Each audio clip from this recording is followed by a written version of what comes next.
My beloved child, I do not hold back the blessing, but I am waiting to see whether your heart is pure enough to carry it. For an inheritance is not only a reward, it is also a test hidden beneath the light. You think you are ready, but if your heart is still murky, that very blessing will become the most subtle snare, one in which the enemy does not even need to raise a hand. Remember the story of King Solomon, the one to whom the Lord gave wisdom, fame, and riches beyond compare. Yet those very blessings, when his heart slowly drifted away from the Lord God, became a blade that turned back on him. He built a temple for the Lord, but later he built altars for foreign gods. Solomon did not fall in the days of hunger and lack. He fell in the day of abundance, when his heart was no longer cleansed day by day. I do not bless you so that you may forget me, but so that you may see clearly without me.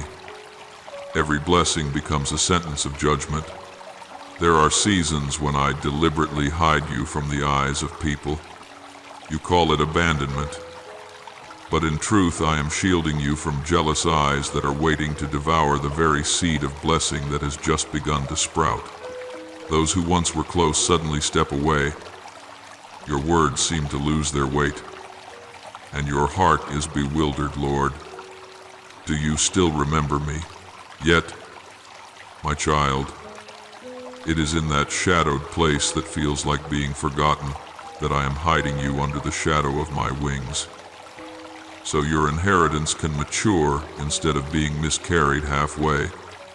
If you hastily chase the spotlight before its time, you will burn up the season of preparation I have so carefully arranged for you. There will come a time when I cause some people to leave your life and you cannot understand why. You weep over losing them, but I breathe a sigh of relief. For there are relationships that are no longer permitted to go any further. I cut them off not because I am cold, but because I see clearly that they would become leaks through which your blessing is drained. They rejoiced when you were small, but grew uncomfortable when you began to grow in me. They were silent when you were wounded, yet quick to speak when there was a chance to slander. The tighter you hold on to them, the slower you become. For there are victories reserved only for those who dare to accept the loss of certain people. When every prayer has dried on your lips, when my silence stretches so long that your soul feels lost, that is the moment the test is being raised to a new level. You ask, Lord, why don't you speak while I am signing the approval? I am examining whether you will still trust me when you no longer feel anything at all. For great blessings always come with great trials. The enemy is not troubled when you lack. It trembles when you remain faithful while you still see nothing. Do not give up too quickly, for many lose their inheritance not because they lack anointing, but because they abandon their post in the last 5 minutes before the blessing is released. My child, there are seasons when I choose to be silent, so that you feel as if you have been left floating in a vast emptiness. You pray but hear no answer. You knock but no door seems to open. You look around and no hand reaches out to you. Your heart closes in and your soul begins to crack, thinking that I no longer care. Yet in that very moment, I am quietly covering you in a hidden mist, because the blessing I have appointed for you is drawing near. The enemy is frantically searching for ways to destroy it. If I do not hide you, you will be exposed to the jealous rage of demons and the prying gaze of people. As the scriptures say, whoever dwells in the secret place of the Most High will always be sheltered under the shadow of the Almighty. Psalm 9:1-1. You are not abandoned, you are being hidden by me. I know that in the season of hiddenness, your heart is easily wounded.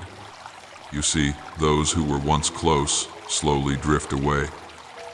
Your words suddenly seem to lose their meaning, and every door appears to shut in your face. You think you have done something wrong, that I am punishing you. But my child, this is not punishment, it is protection. There are people who are no longer allowed to hear what I am about to speak into your heart, because their lips are not pure enough to keep heavenly secrets. There are places where you are no longer permitted to remain, because the soil there is no longer clean enough to nourish the seed I have sown in you. I cut things off not because you are lacking, but because the blessing is coming too close, and I must keep you out of reach of envious souls. Understand this, my beloved, when I hide you, I do not hide you to forget you, but to grow you. I do not want you to become someone dependent on the gaze, the praise, or the approval of the world. For one destined to carry a heavenly inheritance cannot live off the fragile applause of men. If you constantly crave recognition, you will not withstand it when I place you where no one understands you. I am teaching you the value of silence, the place where my voice resounds most clearly. Only when no one stands beside you will you truly hear my footsteps walking with you. There is a truth few are willing to accept before I lift someone up. I always lead that person into a hidden place, just as Moses was placed by me in the cleft of the rock when my glory passed by, so that he might survive the weight of divine splendor. Exodus 3:3-2. You too are in that cleft of the rock. It is dark and narrow, yet safe. You see only the backside of events, while I am doing what no one else knows. Your loneliness is not the mark of failure, but the sign of birth. Everything great in my kingdom is conceived in stillness. Be patient, for I am working on the deepest parts within you, the parts that the public light is not yet ready to see. If you continue to look at everything through the eyes of the flesh, you will easily come to the wrong conclusion: God has left me. And in that moment, you will step out of the refuge I prepared for you and run into the open field where the enemy is waiting. Many have done this. They stepped out before the appointed time, only to be crushed by the very blessing they had prayed for. You must understand, hiddenness is not exclusion. It is the process I use to safeguard the most precious thing being formed in you. When I have not yet allowed you to shine, it is not because you are unworthy, but because I am waiting for the light within you to grow strong enough not to be swallowed by the light around you. I know you are weary, for you have waited so long and still see no change. You look around and everyone else seems to be having doors open to them, while you remain outside, knocking again and again. But my child, I have no need for you to knock on someone else's door when I, myself, am building a new door meant only for you. You think you have been abandoned, but in truth I am separating you from the crowd so that you will not be dissolved into it. I am teaching you to lean on me, not on noise, not on numbers, for you are chosen to build, not merely to blend in. A carrier of heavenly inheritance cannot be trained in the roar of applause, but only in solitude and tears. Remember David, the little shepherd boy forgotten out in the fields, while his brothers were invited to the feast with the prophet Samuel. Yet in the very moment he was forgotten, I called his name. When others thought he was unqualified, I had already seen in him a heart humble enough to be king. So it is with you today, not because you are exalted, but because you are hidden, that the blessing is preserved. Do not fear the darkness, for I am there. Do not fear being forgotten, for I am remembering you more than ever. As long as you keep your heart at peace in that secret place, I know exactly when to open the door, and when that door opens, no one will be able to shut it. I do not want you to collapse right before the finish line. When you feel most alone, that is when I am closest. I do not want you to see only isolation. I want you to see the cloak of protection wrapped around you. I do not want you to hear only the silence. I want you to hear my whisper within that silence. Rest in me. For when your heart is at rest, you will hear the heartbeat of my will. And when you realize that being hidden is not being forsaken, you will stop complaining and begin to give thanks. I am teaching you a lesson reserved only for the chosen, how to remain still in the dark when everything in you longs for the light. If you learn this, you will no longer tremble at silence, nor be anxious when others move ahead of you. For you will know that true blessing never arrives early. It comes at the exact moment you are strong enough to hold it. As I have promised through the prophet Jeremiah, for I know the plans I have for you, plans of peace and not of harm, to give you a future and a hope. Jeremiah 2:9-11. And that future, my child, is drawing closer than you think. But before your inheritance is released, I must cleanse your heart of fear and doubt. I need you to learn to be silent yet still believe, to be hidden yet still rejoice, to see nothing yet remain faithful. For only hearts refined in hiddenness are strong enough to keep the blessing without letting the blessing destroy them. And when you have learned to be at rest in the hidden place, I will begin to prune away what no longer belongs to you, so that when the blessing comes, your heart will be light enough to take hold of it. My beloved child, there are things I must take away, not because I desire you to lose, but because I desire to rescue what remains in you. Often you cannot see it, but the people you are desperately clinging to are the very ropes tightening around your soul. I know you love them. I know you have wept over them. But my child, if I do not cut them away, you will slowly die in pity. When I allow someone to leave your life, do not see it as betrayal. See it as heaven's intervention. There are people who are only permitted to write one chapter in your story, not the entire book. If you insist on keeping them, you are rewriting a story whose ending I, myself, have already ordained. Do you remember Abraham and Lot? When I called Abraham to leave his father's house and homeland, I never told him to bring Lot along. But Abraham loved his nephew and thought that holding on to a little familiarity would do no harm.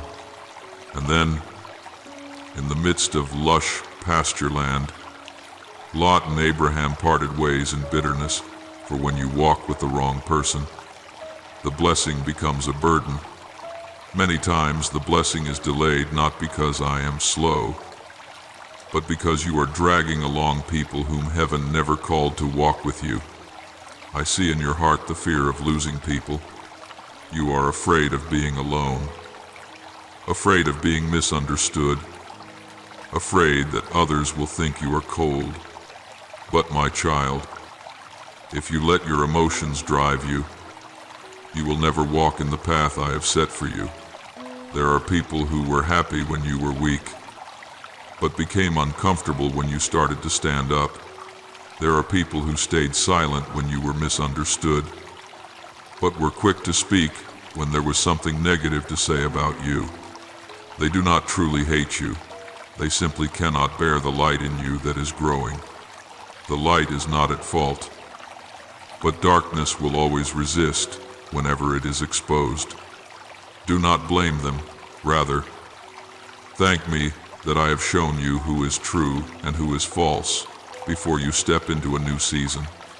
You often ask, why does the Lord allow me to lose the people I love? And I still whisper in your heart, it is because I want you to be free.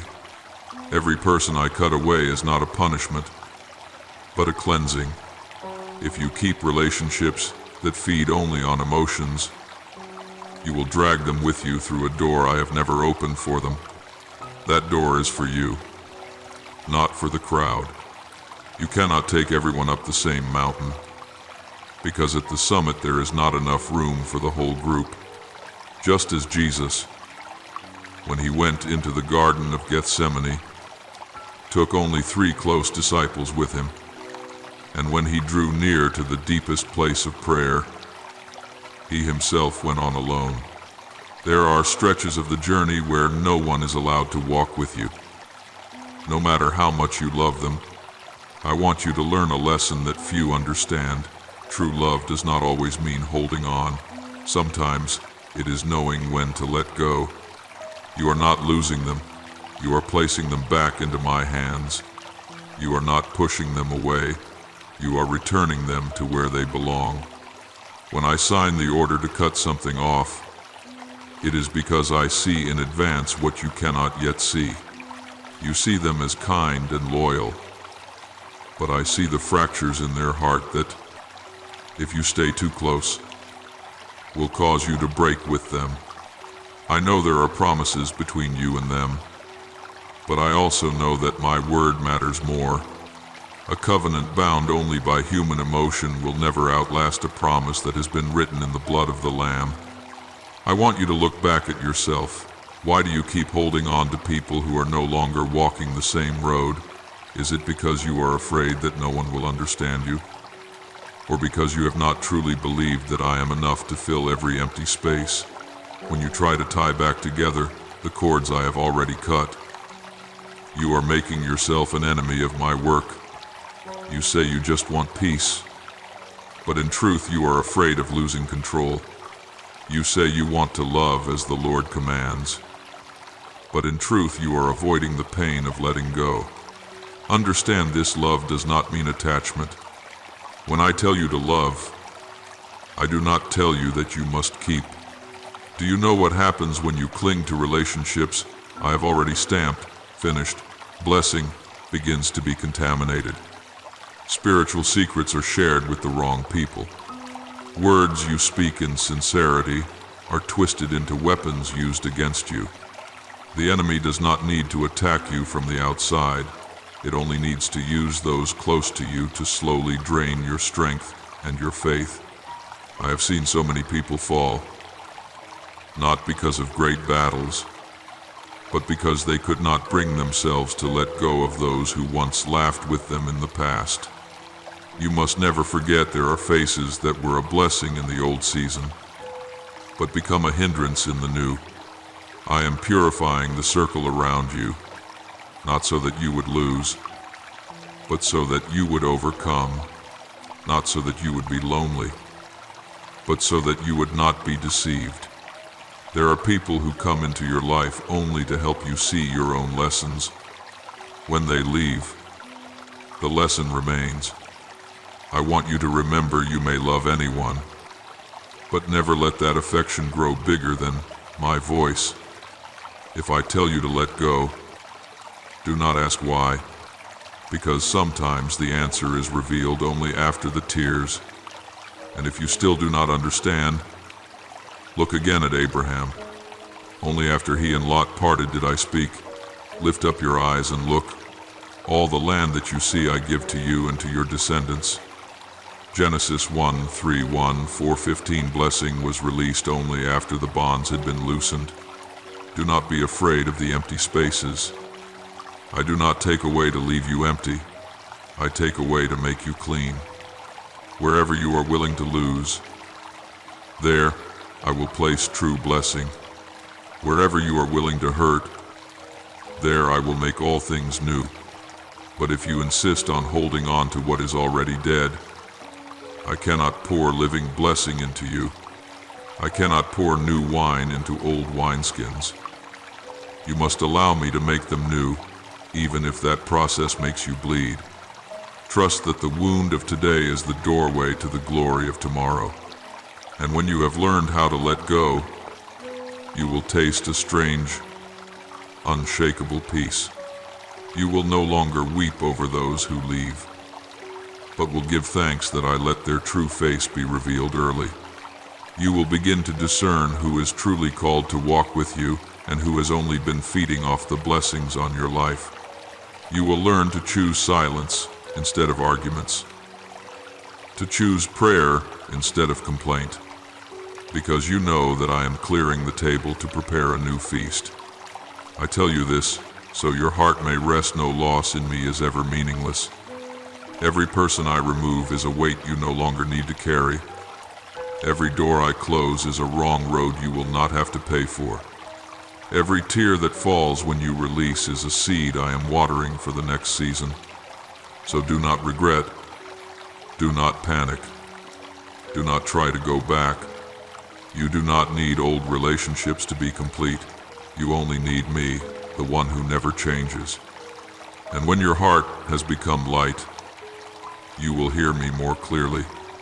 For true blessing never comes with noise and chaos.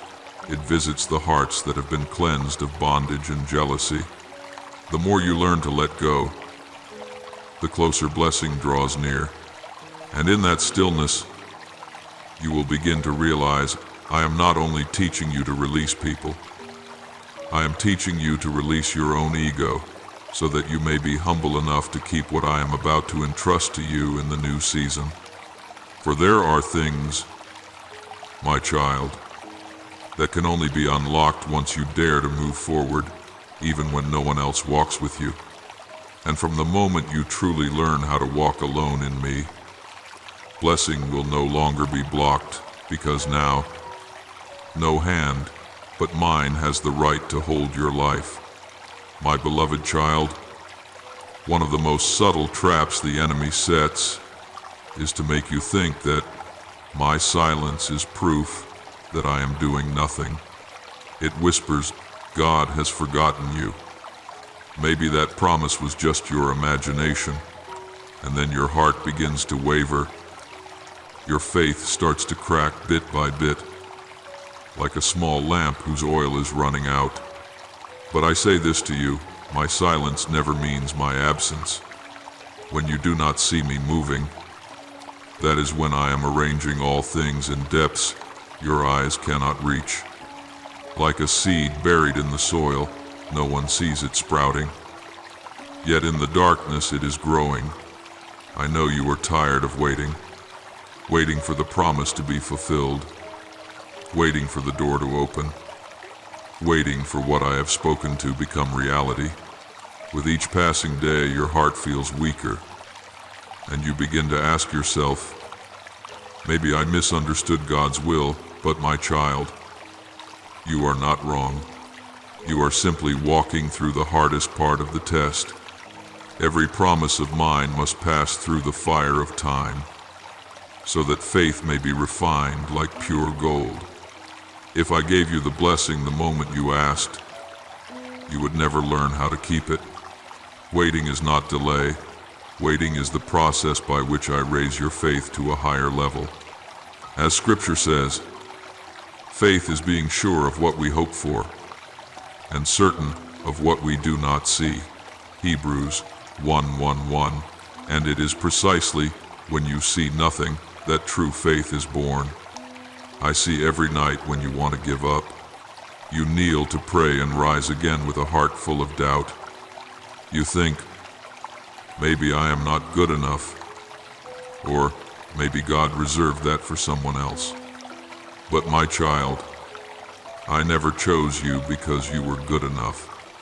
I chose you because I wanted to reveal my kindness through you.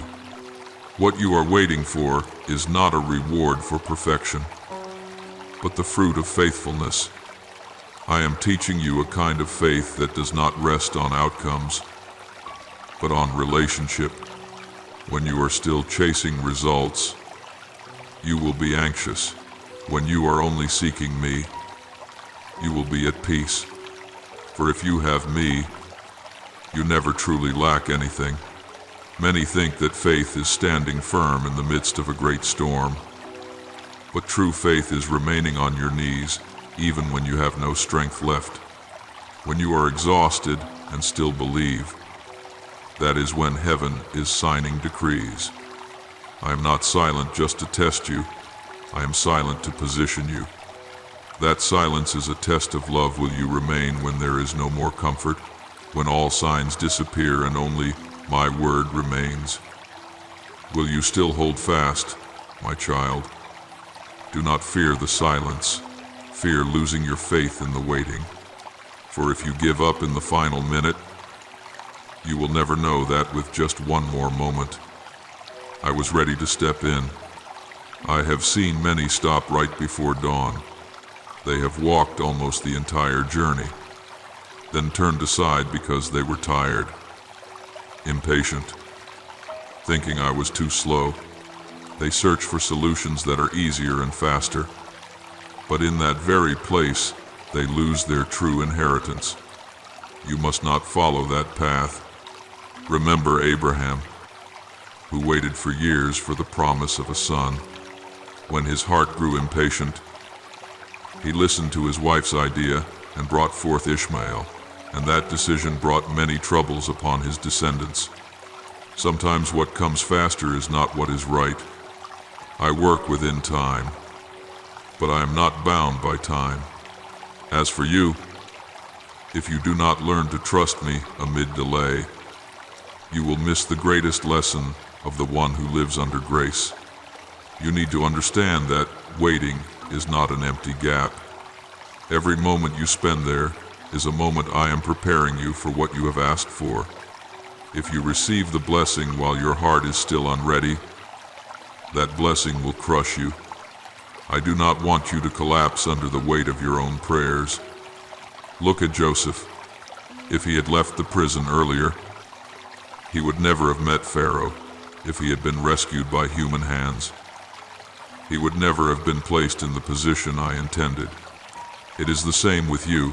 There are doors I have not yet opened, not because I forgot, but because I am rewriting the foundations so that when you step in, you will stand firm and not fall. I know there are times when you want to quit, to take a break.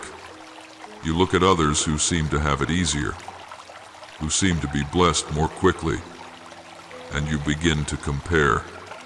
But my child, I did not call you to follow them. I called you to follow me. Their journey is not your journey. I have placed in you a different kind of grace, a grace that is born through tears, solitude, and waiting. Do not let the haste of others make you lose the rhythm of my steps. For I do not run, I lead. And whoever learns to walk in my pace will always reach the destination, even if it seems a little slower. I want you to learn a deeper kind of patience, patience in the heart, not only in outward actions. Patience is not doing nothing. It is knowing how to trust even when you are doing little. You do not need to appear strong. You only need not to walk away. Sometimes standing still is the strongest way to fight. Just keep kneeling. Keep believing. Keep remaining quietly in me, for I am never slow. Everything I have promised has its appointed time. That time is drawing nearer than you imagine, but if you leave your place, the blessing will come and not find you there. As Scripture says, let us not grow weary in doing good, for if we do not lose heart, in due season we shall reap. Galatians 6:9. My child, I do not blame you for being tired. I only long for you not to turn back. Every time you think I am far away, remember the times I pulled you out of the deepest pits. I am still that one, unchanging. Do not let delay make you doubt my love. Delay is not rejection, it is formation. I am teaching you to trust in my word, not in the rhythm of the world. And when your heart is quiet enough, you will realize it is right here, in this silence, that I am writing the greatest work of your life. When you have passed through this season of waiting, you will not be as before. You will no longer be someone who rushes after results, but one who understands the rhythm of heaven. Then I can entrust blessing to you without fearing that the blessing will draw you away from me.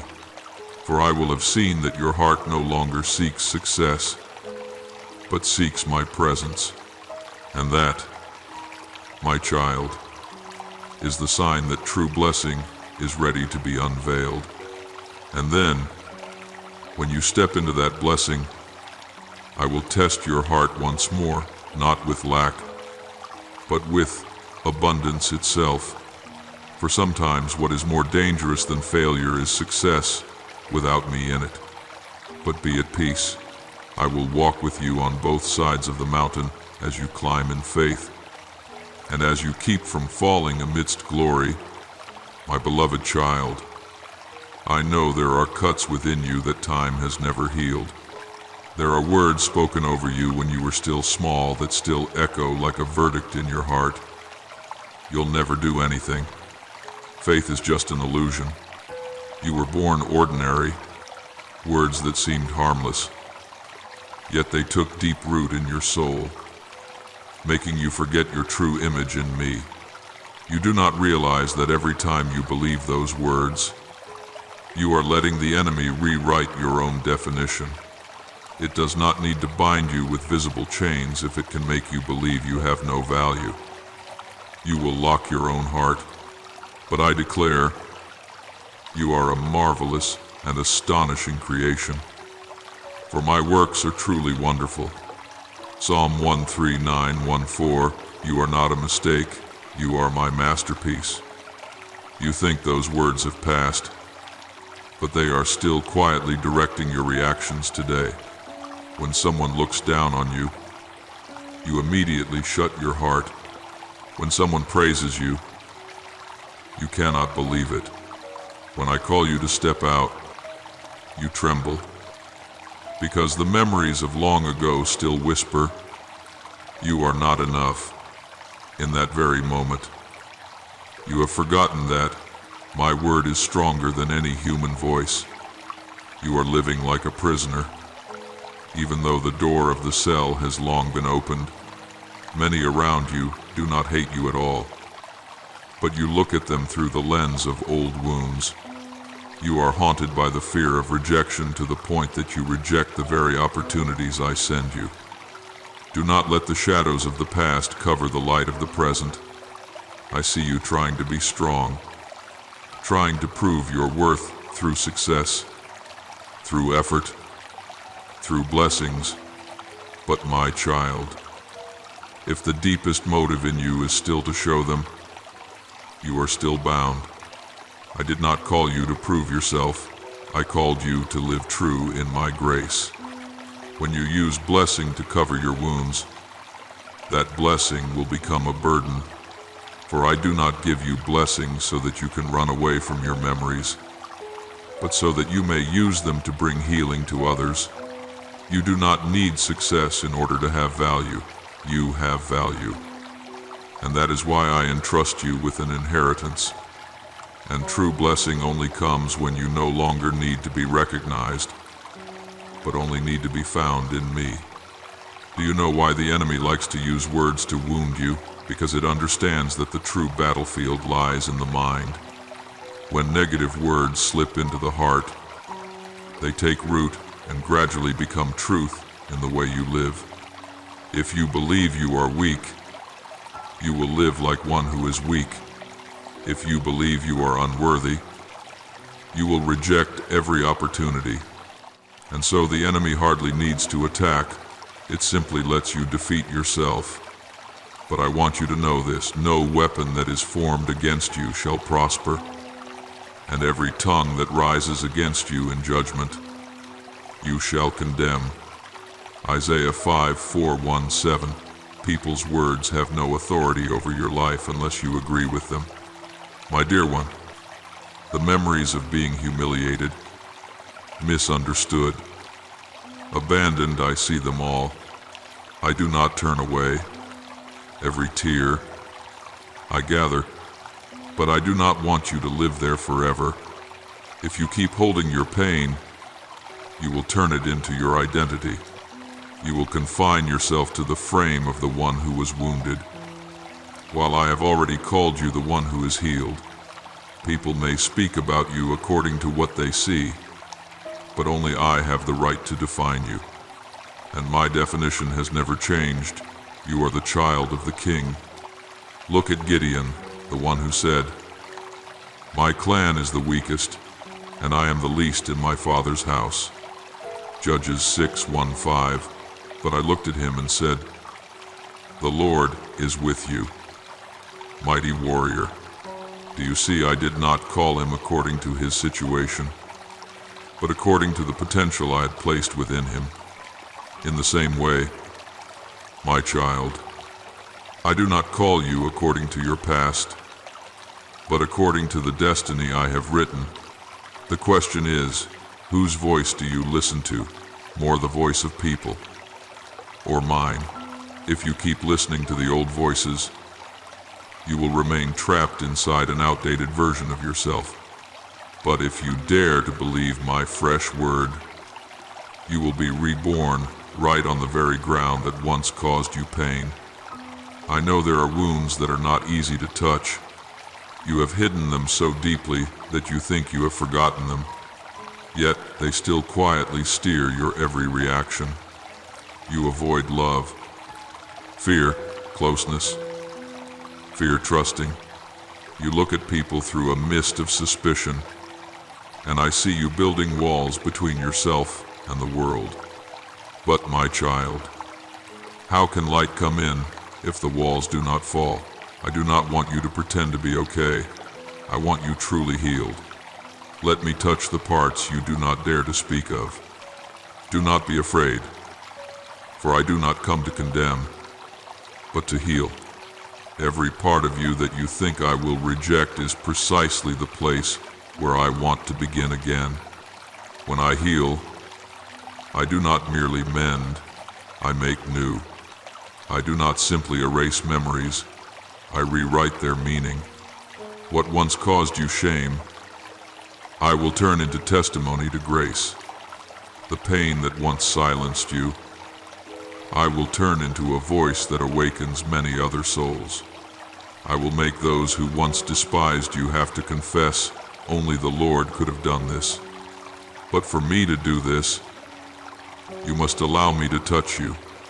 You must stop your self-protection, for it is your defenses that have kept you imprisoned longer than the original wound.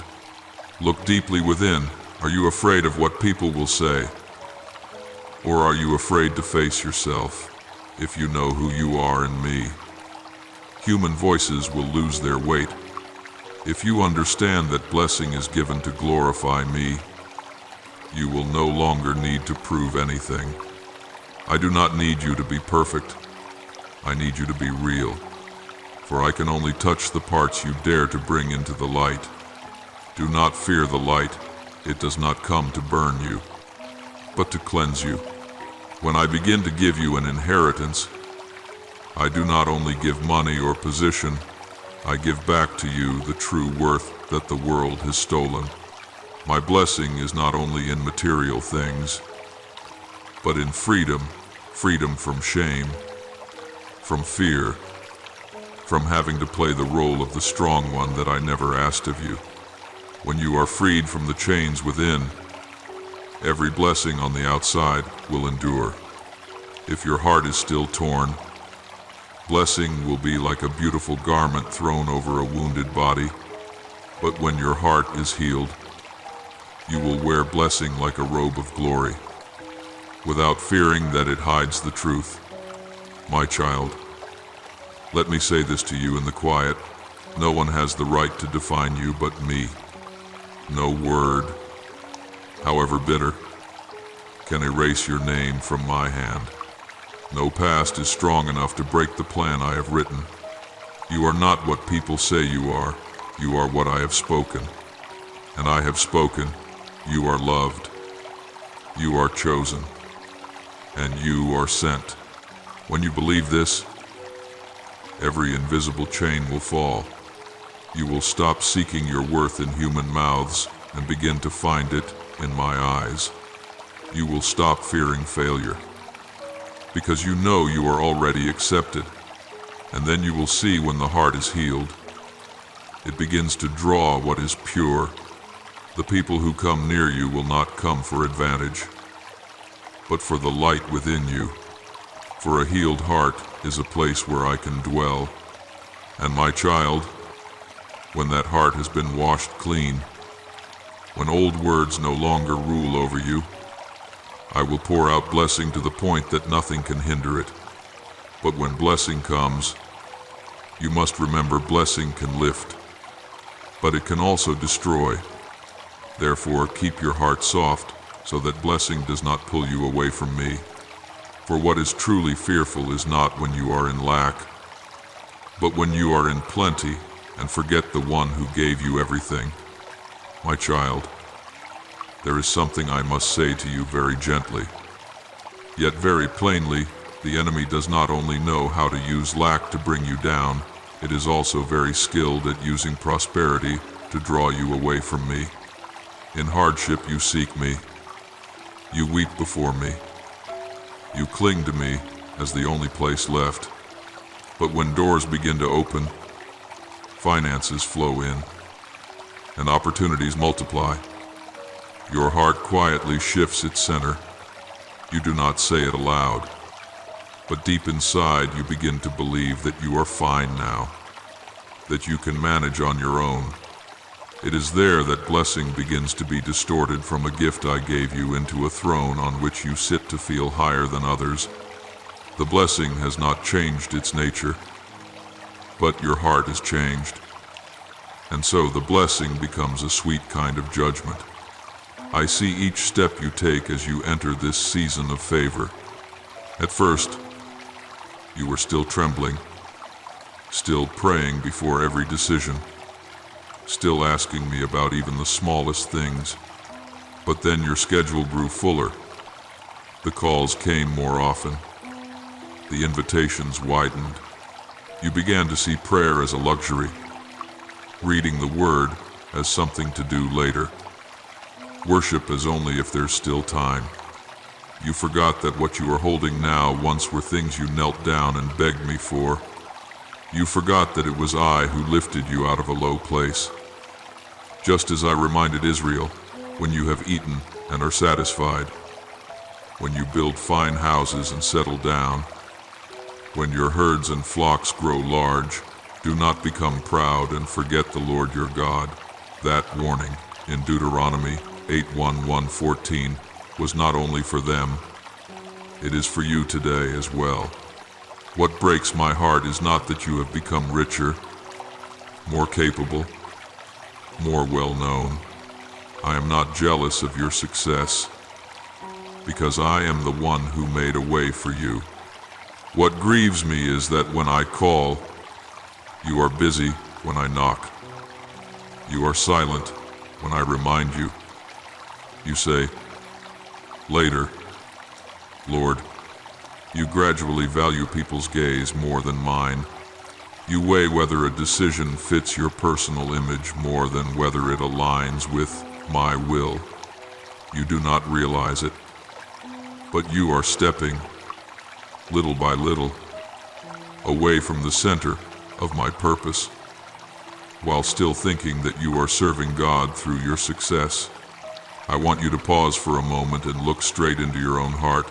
If I took away everything you have right now, would your life still feel meaningful? If every ministry, position, amount of money, and all your reputation were taken from you in a single day, would you still find me enough? Because, my child, if, when the blessings disappear, you feel that you have lost everything, then those blessings have already become your God. I do not want you to worship the inheritance. I want you to walk with the one who gives the inheritance. As Jesus said, what good will it be for someone to gain the whole world, yet forfeit their soul? Matthew 1:6-6 was not written to scare you, but to draw you back to balance. You must understand the blessings themselves are not evil, but your clinging to them is the real issue. when you begin to think you deserve everything you have, when you place yourself at the center of the story, when you forget that all is grace, at that moment, the blessing has changed roles. From servant to master, I have seen many who loved me passionately in the days of small beginnings, but grew cold as they were lifted up. They were not crushed by suffering, they were worn down by comfort. It was not the storm, but the soft bed that put them to sleep. I do not want you to become one of them. I also see how you gradually adjust your standards to match the appearance of blessing. There were invitations at the start that you clearly knew did not come from me, but because they were so attractive, so reasonable, you convinced yourself, surely God is okay with this too. You began to sign tiny compromises, small deviations, little things that don't matter. Everyone does it. But my child, every compromise is one more step away from your spiritual safety zone. True blessing does not need you to cheat to keep it. Only what does not come from me needs deceit in order to survive. If you have to hide it, avoid the light, dodge the truth, then it is no longer a blessing. It is a snare. I am not saying these things so that you will fear blessing, but so that you will know how to guard your heart in the midst of blessing. I do not desire that you be poor in the physical sense. I desire that you be wealthy and yet remain tender before me. I long for you to have an inheritance, so that through it you can lift many up, help many suffering souls. Open your heart wider to those who are weaker. But if that inheritance only makes you build higher walls, increase the distance between you and others, drive you away from the poor, the broken, and even away from the house of prayer, then that inheritance is slowly consuming you. A blessing that comes from me must draw you closer to me, not pull you away. Be still. And let me ask you this, when was the last time you sought me just to be with me? Not for a project, not for a plan, not for guidance. When was the last time you wept before me? Not because of the pressure to succeed, but because you longed to be nearer to me. When was the last time you dared to let go of a lucrative opportunity simply because it dimmed my voice in your heart? These questions are not to condemn you, but to bring the focus back into view. For wherever your heart feels at home, that is where the true Lord of your life is. I want to teach you the art of living in blessing without being controlled by it. It is to keep the habit of bowing lower every time you are lifted higher. The higher you rise, the deeper you must kneel. The more you hold, the more you must be willing to release. Do not grip so tightly that your hands become rigid, so that when I want to use you, you are no longer supple enough to obey.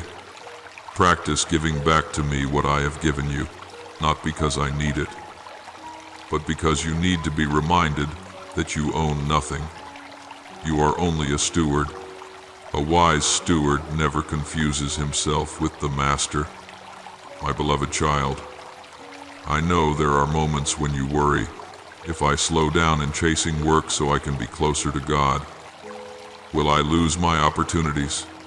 I smile, because I am the one who opens and closes doors. No door that I have reserved for you can be stolen by anyone else. The only thing that can make you lose your opportunity is when you yourself step out of my orbit.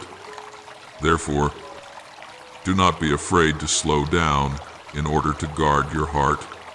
Do not hesitate to lay some things aside in order to preserve our relationship. Do not be afraid to say no to invitations where I am not present. It is better to lose one opportunity and keep your soul than to gain 1,000 opportunities and lose yourself. As the reminder given to the rich in 1 Timothy 6:17 says, "Command those who are rich not to be arrogant, nor to put their hope in wealth, which is so uncertain, but to put their hope in the living God." That word is not only for other rich people, but for anyone to whom I have given more than others in any way: talent, influence, opportunities, resources. At any moment, you can be the rich person in someone else's eyes. So do not wait until you possess a great deal to start practicing humility. Begin now, while the blessing is still just a tender shoot. The younger the tree, the more it needs to be trained in the right direction, so that later it will not have to be cut down. Let me tell you this, so your heart may be at peace. I am not afraid of your success. I only fear that success might take you out of my hands. I rejoice when you are lifted up, but I grieve if, on the day you are honored, you no longer recognize my voice amid the applause. I am proud when the world sees my light in you, but I am sorrowful if you use that light to shine on yourself instead of pointing back to the true source. You were not born to be a star, you were born to be a mirror. The clearer the mirror, the more sharply my image is seen. Therefore, my child, keep your heart soft before me. That is the only way for blessing not to turn into an idol. Every time you realize you are clinging to something more tightly than you cling to me, dare to lay it on the altar. Every time applause stirs your heart more than my voice does, return to the secret place. Every time your schedule fills up to the point that there is no room left for me, let me cut it back. I do not prune you to make you poorer, but so that you will not lose the most precious thing of all your soul. On the days of lack, you thought you were in danger of collapsing, but in truth, the day you are exalted is far more dangerous. Many have not stumbled in nights of tears, but have fallen on days of celebration. I do not want that to be your story. I have walked with you in the depths of the valley, and I also want to walk with you on the mountaintop. Both places require me just the same. You only need to remember this: your inheritance is not your crown, it is the evidence of my grace. If you keep this truth in your heart, then blessing will never be a trap, but will instead become a bridge by which many others are led back to me through your very life. My child, I know the feeling you have never dared to put into words, that faint stab in your chest each time you share your joy. Yet you see in the eyes of certain loved ones a fleeting glimmer of something you cannot quite name. Their smiles remain. Their congratulations are spoken, but the atmosphere around you suddenly grows heavy, as if your joy has accidentally brushed against a dark, hidden corner in their hearts. You think you are being too sensitive, but you are not. Your spirit has sensed the unrest rippling beneath the surface, right in the midst of your family, among the very ones you love. There are hearts that twist a little each time you mention victory, breakthrough, or new favor. And this hurts you, not because you despise them, but because you cannot understand why walking with me seems to make you feel lonelier. I have witnessed it all. I have seen clearly the times you shrink back, suddenly speaking less about what I am doing, simply because you are afraid of those inexplicable looks.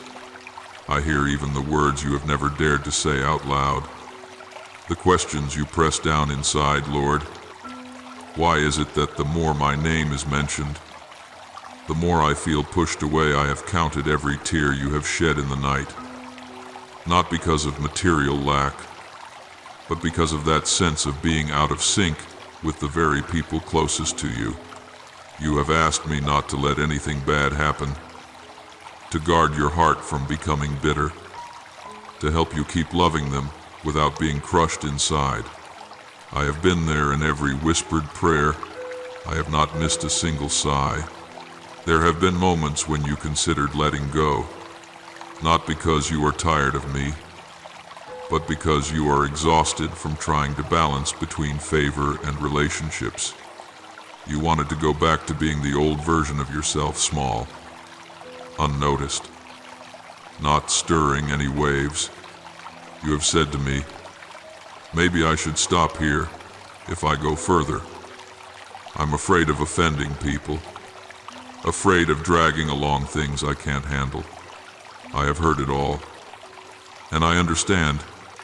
I am not angry with you for such thoughts. I am only pained that you have not yet seen the picture from my perspective. Today, I lift you up, not with a voice of reproach, but with the authority of a father who knows the future already sealed. I say to you, do not return to the land from which I have brought you out. Do not walk backward on the journey just because of other people's eyes. The portion of inheritance I have set aside for you no longer lies in the realm of maybe or changeable. It has been decided in a place higher than every power and authority. In the throne room, I have signed my name over your portion. What has been ordained for you has already left the place of judgment and is on its way to the exact destination I have chosen, and the only address it bears is your life. No one, not even you, can cancel it, but you can delay it or turn it into a burden if you allow fear to lead you instead of faith. You have gone through a season that most people know nothing about. They only see the results. But I am the one who has seen the whole process. You were insulted and stayed quiet, misinterpreted yet chose silence, wrongly judged and did not defend yourself, but simply stood still and whispered to me, Lord, you know my heart. When you chose to let me be your defender instead of protecting yourself, you put yourself in exactly the right place for me to intervene. I have not forgotten the days when you swallowed humiliation so that no one would be hurt, so that nothing I am building would be damaged. You thought those were just a few hidden moments of weakness, but to me, they were precious stones with which I have been building a throne of grace over your life. Now is the time when the reward begins to break through. It is not just a specific gift, but a new season in which your spiritual weight is completely different from before. You speak a word, and the atmosphere shifts. You lay your hand in prayer, and chains begin to loosen. You walk into a room, and the darkness has to shrink back. This is authority forged through tears, through all the times you stayed silent yet still believed. And yet, it is precisely in this moment that the enemy refuses to sit still. It knows very well what I am about to do, and though it cannot stop my hand, there is one thing it can still target: your heart. If it can make you waver, if it can persuade you to give up with your own hands, if it can push you to break covenant, the blessing will still come, but you will no longer be standing in the right place to receive it in fullness. That is why lately your mind has felt so tangled, and you do not even know why. Familiar voices have begun to sound again from family, from relatives, from those who used to be close. They say things that sound very reasonable, that sound very much like they are concerned for you. But deep inside, you can feel the hidden point of the spear. Some tell you not to be so extreme, not to give yourself so much, to live gently, to stop mentioning the Lord so often, to stop seeing everything as spiritual. Others lightly press on your fear of abandonment, pretending to comfort you while sowing questions. What if one day God doesn't help you anymore? If you fall, who will catch you? These words are like fine threads, but if they are wrapped around you enough times, they are enough to tie down a giant. He knows you love your family. He knows you treasure those people. So he borrows their lips to plant questions in your heart. If these things came from strangers, you would brush them off easily. But because they sound like the voices of those you honor, you begin to ask yourself, maybe I've gone too far. Maybe I should tone myself down a little to keep everyone happy, my child. Listen carefully. Not every gentle word comes from me. Not every piece of advice from family fits the path I have marked out for you. The enemy is more cunning than you think. It rarely shows up with a horrifying face, but usually speaks with the voice of someone you do not want to disappoint. He will deliberately touch the old scars within you, perhaps memories of being criticized as a child. That time you were abandoned. That moment you were treated as insignificant. He stirs them back to life, making you fear that if you keep walking in my favor, you will be cut off from everyone, slandered more, misunderstood even more deeply. He will make you think, if only I would just stay normal, without blessings, maybe there would be less trouble. That is his strategy if he cannot stop me from blessing you. He will try to make you renounce the blessing or live far beneath what I have already prepared. He whispers that I do not really care, that I do not see your weariness, that I am only using you as a tool. Those words are not truth. They are venom aimed precisely at the place where you are most fragile. I need you to understand this clearly. You are under no obligation to believe any voice that makes you doubt my love. No matter how close that voice may be, you are allowed to honor people, but you are not allowed to exalt their opinions above my word. I am not asking you to oppose your family, nor am I asking you to despise anyone. I am simply telling you not to let any human being, even the one you love most, hold the right to direct your spiritual life in my place. When you let someone stand in that position, you are the one placing the key to your life into human hands, when it belongs only in the hands of the one who created you. Return to the secret place, to where it is just you and me, so you can recover the plumb line of your soul. There you will recognize the difference between my voice and every other voice. My voice may correct you, may press on painful places, but it always gives you hope, always draws you nearer, always leaves you knowing that even though it is hard, you are not rejected.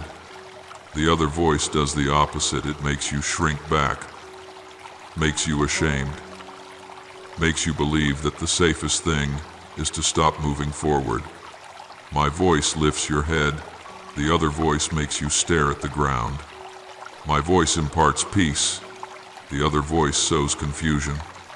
Once you learn to discern this, every strategy of the enemy will be exposed.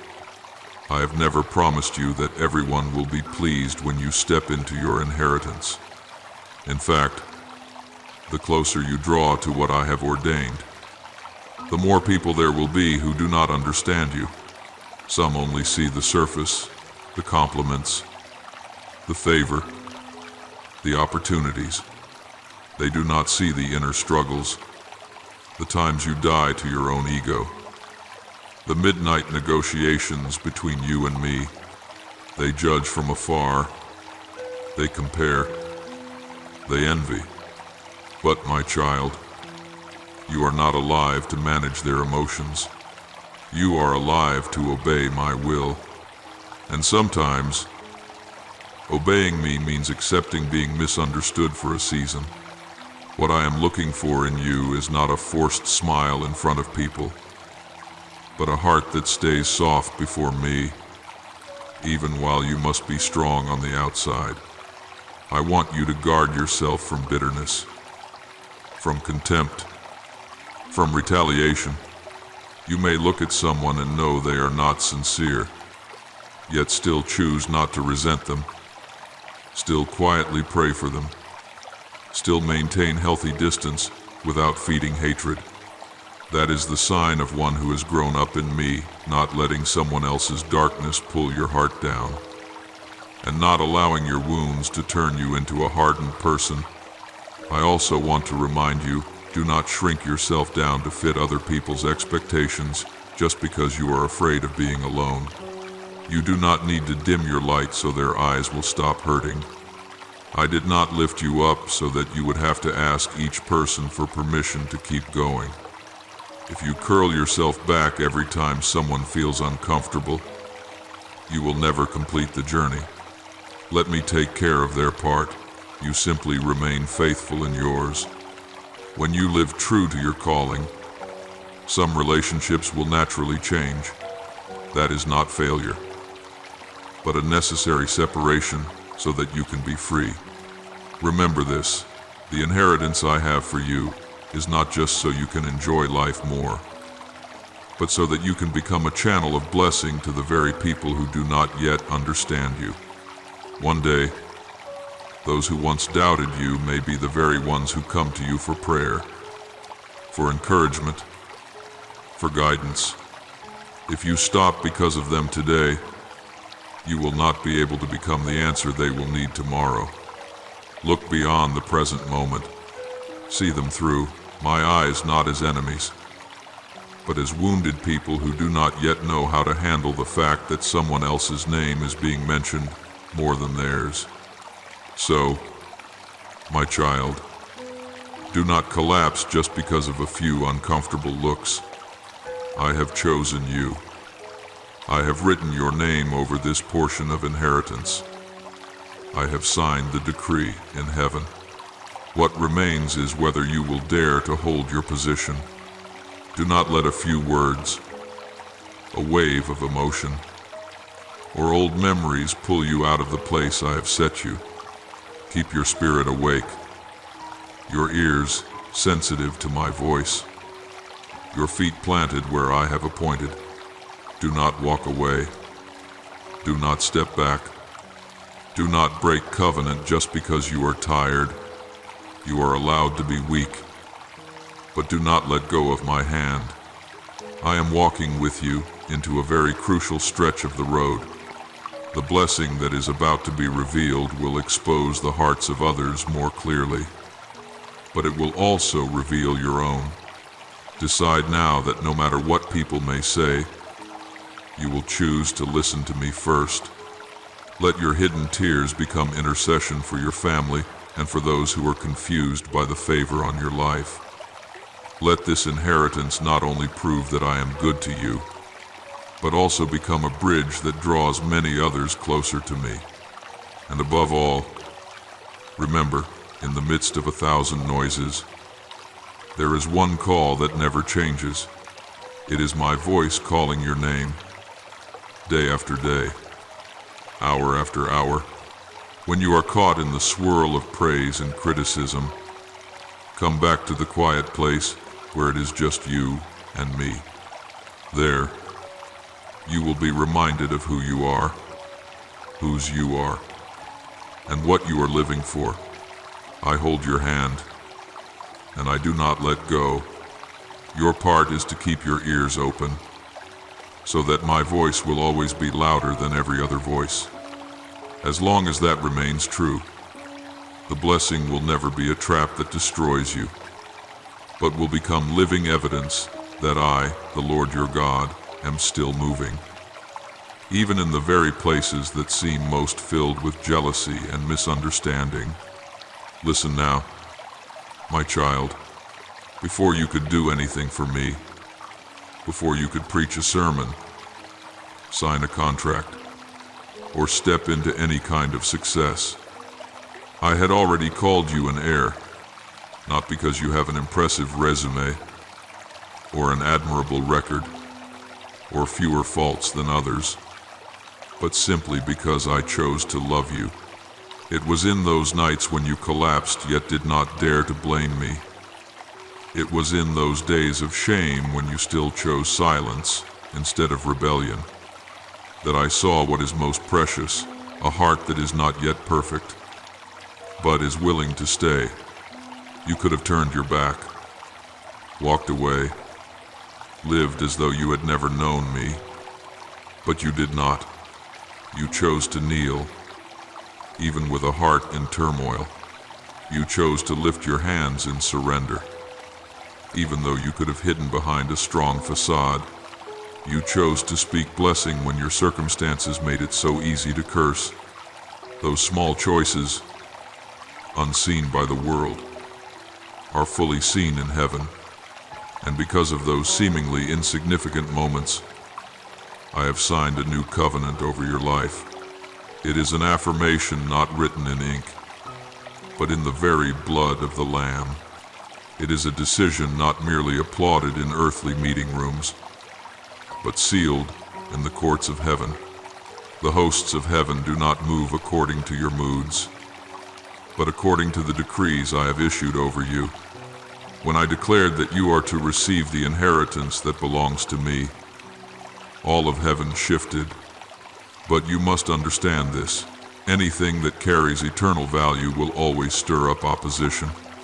Just as a priceless treasure is never left lying in the middle of the road, the blessing I have prepared for you attracts not only grace, but also the jealous gaze of darkness. Hell does not stay silent when a fragile child stands up to walk in my will. That is why I whisper in your heart, my child, stay alert, not staying up all night in fear, but being awake in the Spirit, able to discern what is my voice and what is the voice of seduction. When blessing begins to flow, you will naturally want to tell everyone, to share every vision, every dream, every plan. I understand that, because when you are joyful, you long for someone to share it with. But not everyone who smiles at you is truly happy to see you lifted up. Not everyone who stood by you in the days of your lowliness is mature enough to endure the new light on your life. Some people can only handle the weak version of you, not the established version of you. If you open your heart carelessly, you will find yourself pierced by blades that you yourself opened the door to. That is why I teach you secrecy. Not secrecy out of suspicion, but secrecy out of reverence for holy things. There are words I speak to you meant only for you and your Father to know together, not to be posted for the whole world to comment on.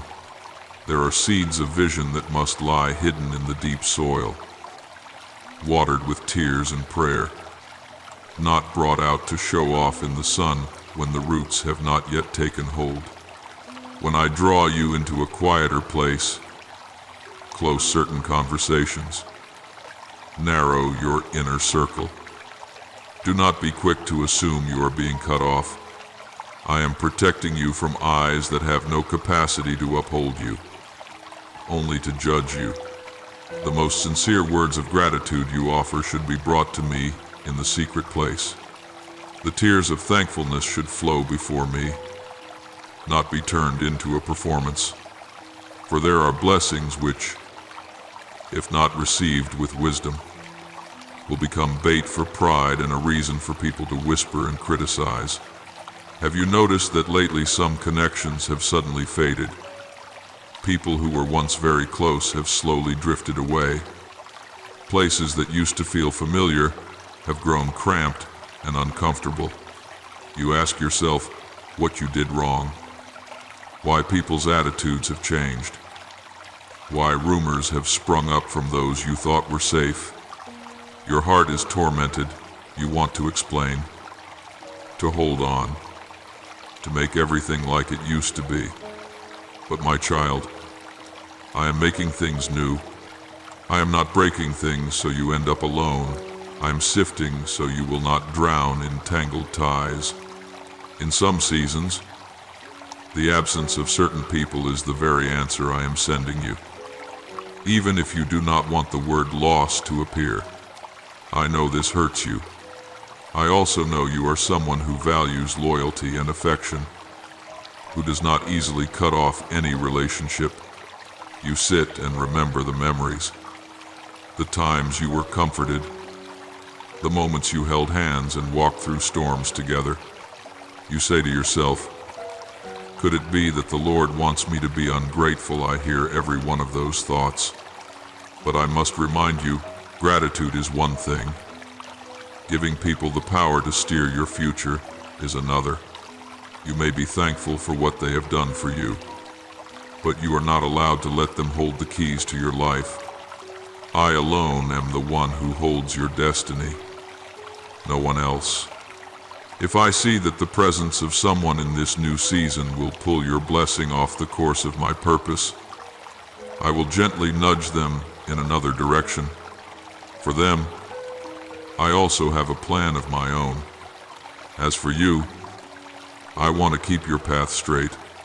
You will see that the ones who remain by your side in this transitional season are those who are not dazzled by your shine, not jealous of your calling, not shaken by rumors. They do not need to know every detail, yet they still kneel to pray for you.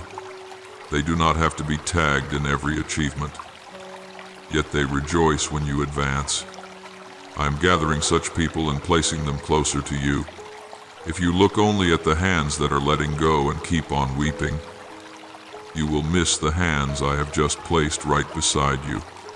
When I take some away, I am also adding others, but your eyes see only the empty space. So you think there has only been loss. What I am doing in your life is a cleansing at a deep spiritual level. I am not only purifying the external environment, but also washing away the habits that have taken root in the way you build relationships. I do not want you to connect out of fear of loneliness, out of insecurity, or out of the need to feel validated.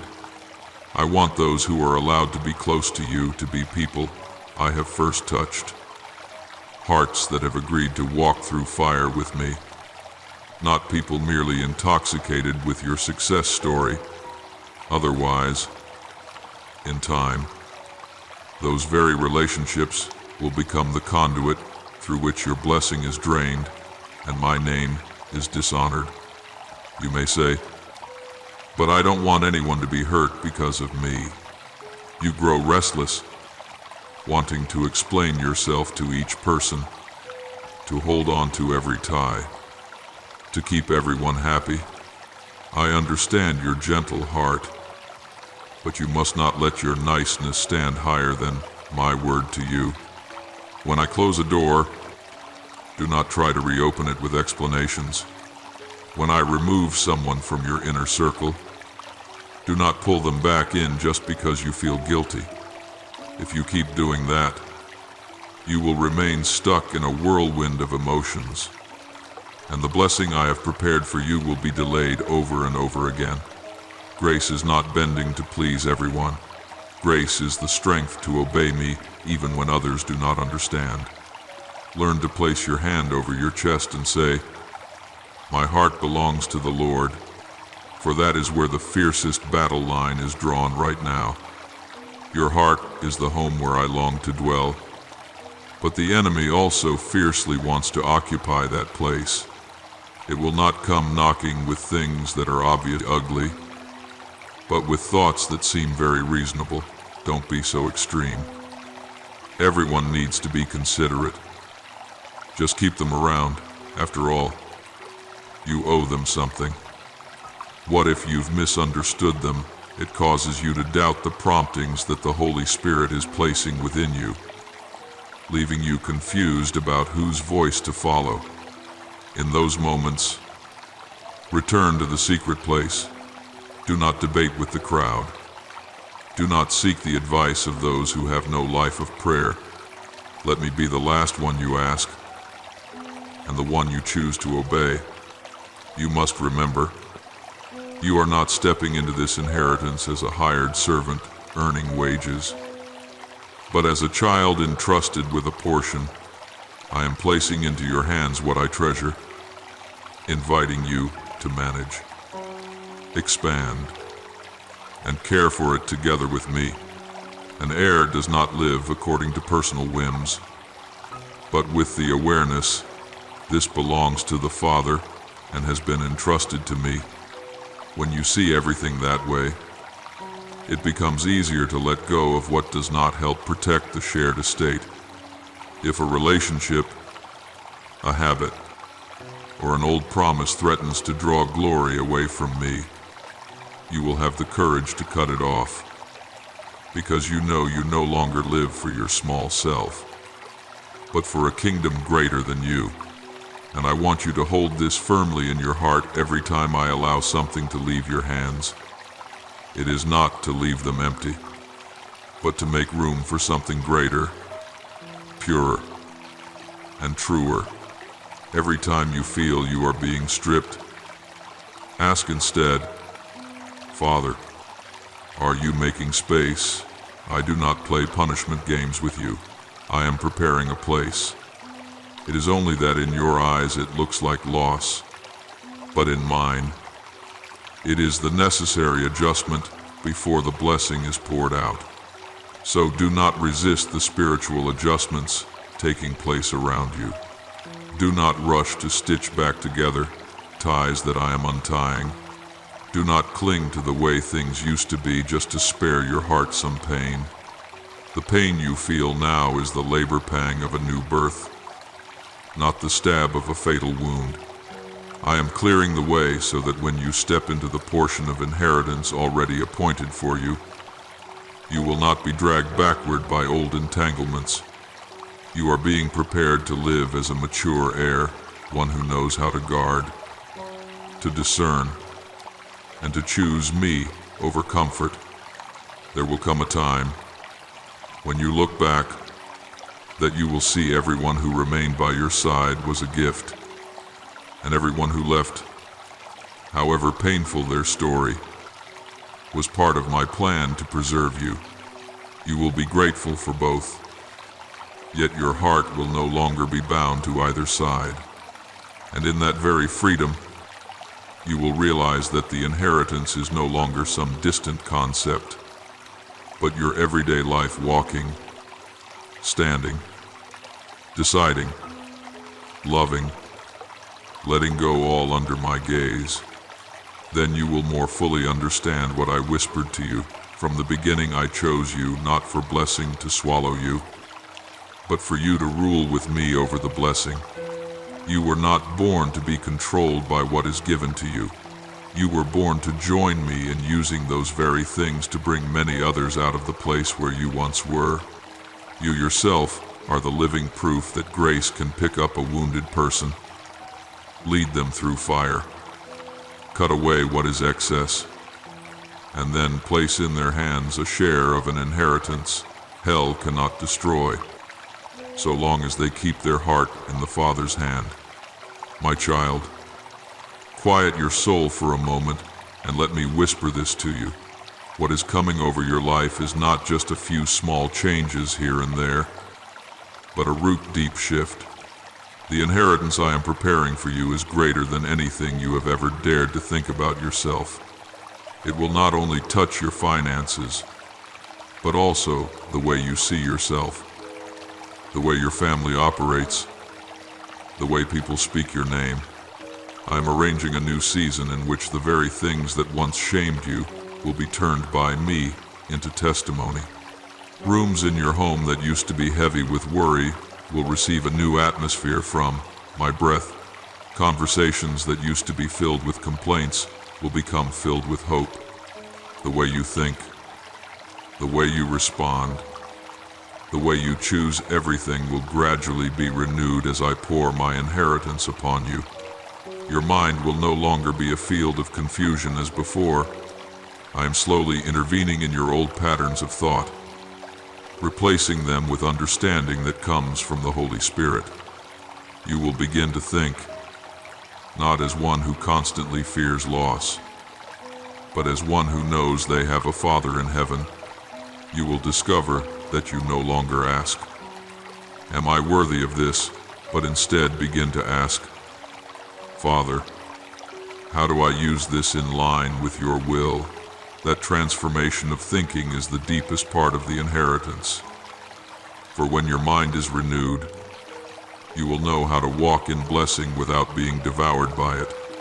The words I am speaking to you now are not for momentary comfort, but to seal a new identity in your thoughts that you are not an extra, not an outsider, but a true heir in the Father's house.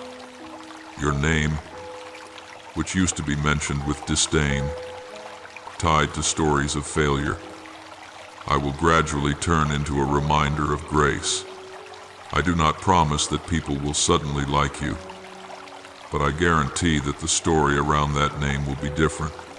When people speak of you, they will not only talk about your stumbles, they will have to witness how I lifted you up. Your life will be like a living letter that I am writing, line after line, chapter after chapter, until in the end anyone who reads it must admit no one but God could have written such a story. I do not erase your past. I use it as the fabric upon which I embroider new threads of glory and restoration. If, as you hear these words, your heart begins to tremble, as if something is burning gently inside your chest, that is not just a passing emotion. It is the Holy Spirit touching the deepest place you thought had grown cold. You are not mishearing, and you are not making this up. I am breathing a new spark into your soul, the spark of faith that your life is far from over, that what I intend to do is greater than what you have lost. When that flame begins to blaze, I invite you to respond, not only with the thought, that sounds nice, but with a small action full of spiritual meaning. Right now, as you are watching, I want you to do something very simple that carries the weight of a seal press, like on this video, as a declaration before heaven and earth that I agree with what my Father has spoken. I receive the inheritance He has promised. I place myself on the side of that promise. I do not need likes to become greater, but you need a concrete action to mark the decision in your heart. When your finger presses down, it is not just a gesture on a screen. It is a small yet sincere response. I stand with what the Father is doing in my life. A tiny movement in this visible world can be a clear message in the spiritual realm. Do not do it out of habit. Do not tap just because people often say, remember to like and share. I am not asking you to do this to satisfy an algorithm. I am asking you to do it as a prophetic act, as if signing your name to a covenant. Just as in days past my people had to apply the blood of the Lamb on their doorposts to mark, this house belongs to the Lord. So today, this small action is your way of whispering to heaven, this life belongs to you. The coming season belongs to you. The inheritance I am about to receive also belongs to you. When you do it with awareness, your heart is repositioned. You are no longer a bystander listening to a story, but a participant in the very story itself. I hear your heart asking, what could be so serious about a single tap? I smile, because I do not look at the tool, I look at the attitude. I see the heart behind the action. To others it is only an icon on a screen. To me it is the first spiritual footprint you take into a new season. Every time you choose to agree with my word, you lay another stone on the path leading to your inheritance. Whenever you do something simply because you love me and trust me, no matter how small, it resounds in heaven. Do not despise simple things, for I love to use the small and humble to open great doors. When you respond in faith, the whole heavenly realm moves. It is not because I lack power and need your help, but because I honor your will. I will not force you into blessings you do not want to receive. I knock, but you must open. I invite, but you must answer. Every decision of yes, I believe, is like a strong signal echoing through the spiritual world, letting the angels know this one has taken their place of readiness. The enemy sees it too, and it understands that it is no longer so easy to push you down as before, because now you are standing on a different foundation, the foundation of faith that has been tested. Think back on how many times the enemy has tried to crush you. It has used the words of acquaintances, of family members, of those you thought were friends, to stab the softest place in your heart. It has attacked your body with exhaustion and sickness to make you doubt my love. It has assaulted your emotions, leaving you drained, weary of living, even at times wishing you could simply disappear. It has whispered, "Why keep praying? Everything is ruined already." It has pushed you into corners where all you see are walls, just so you would believe that your future is nothing but a dead end. It has twisted every angle and changed every tactic just to make you stop, give up, and walk away. And yet, look, you are still here, even when you walked very slowly, even when you could only drag yourself one step at a time, even on those nights when you had no words left to pray except a sigh. You still did not turn your back on me. You still opened your heart to listen. You still had just enough strength to seek out my words. You still quietly hoped, even when you dared not say it aloud. To others that may seem small, but to me, you have won more victories than you realize.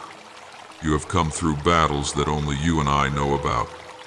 Every time you chose not to return to old sins, not to quit halfway, not to deny me in your heart in all those moments. You were sowing seeds of inheritance for yourself. It is precisely because you did not stop that now you are very close, closer than your feelings tell you.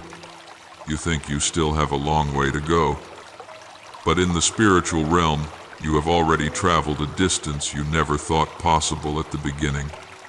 The enemy wants you to believe that your efforts are useless, but I tell you, not one of your tears has fallen without meaning. Not a single day you tried to stand firm has gone unnoticed by me. Not one whisper of, "Lord, I still trust you," has failed to touch my heart. The inheritance that is coming is not because you are perfect, but because you have clung to me with perseverance, even in your clumsiness and weakness. I want you to listen carefully. Those who do not give up will see results. Those who keep walking, even slowly, will reach the destination. Those who hold on to faith, even if only as small as a mustard seed, will sooner or later receive the fruit of that faith. This is not an empty slogan. This is the law of my kingdom. I established it from the beginning. You reap what you sow. You have sown days and months of trusting me. You will reap a season of blessing. You have sown long, sleepless nights while still holding my hand.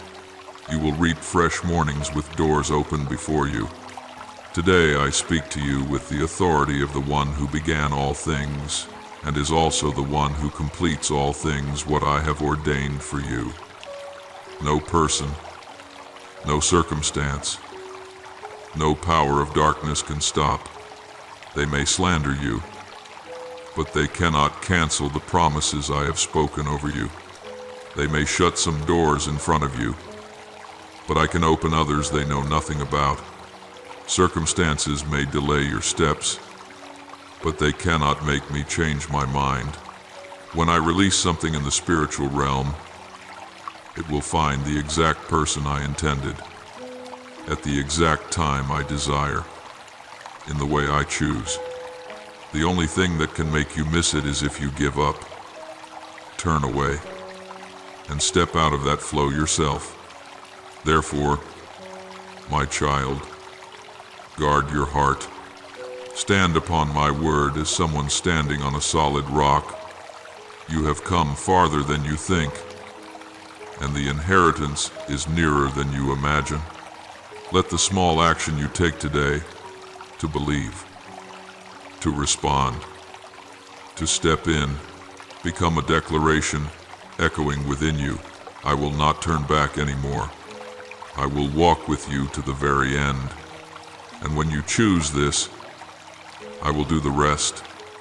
I will protect, lead, correct, and uphold you so that the blessing does not become a chain, but becomes living evidence that your God always keeps his word.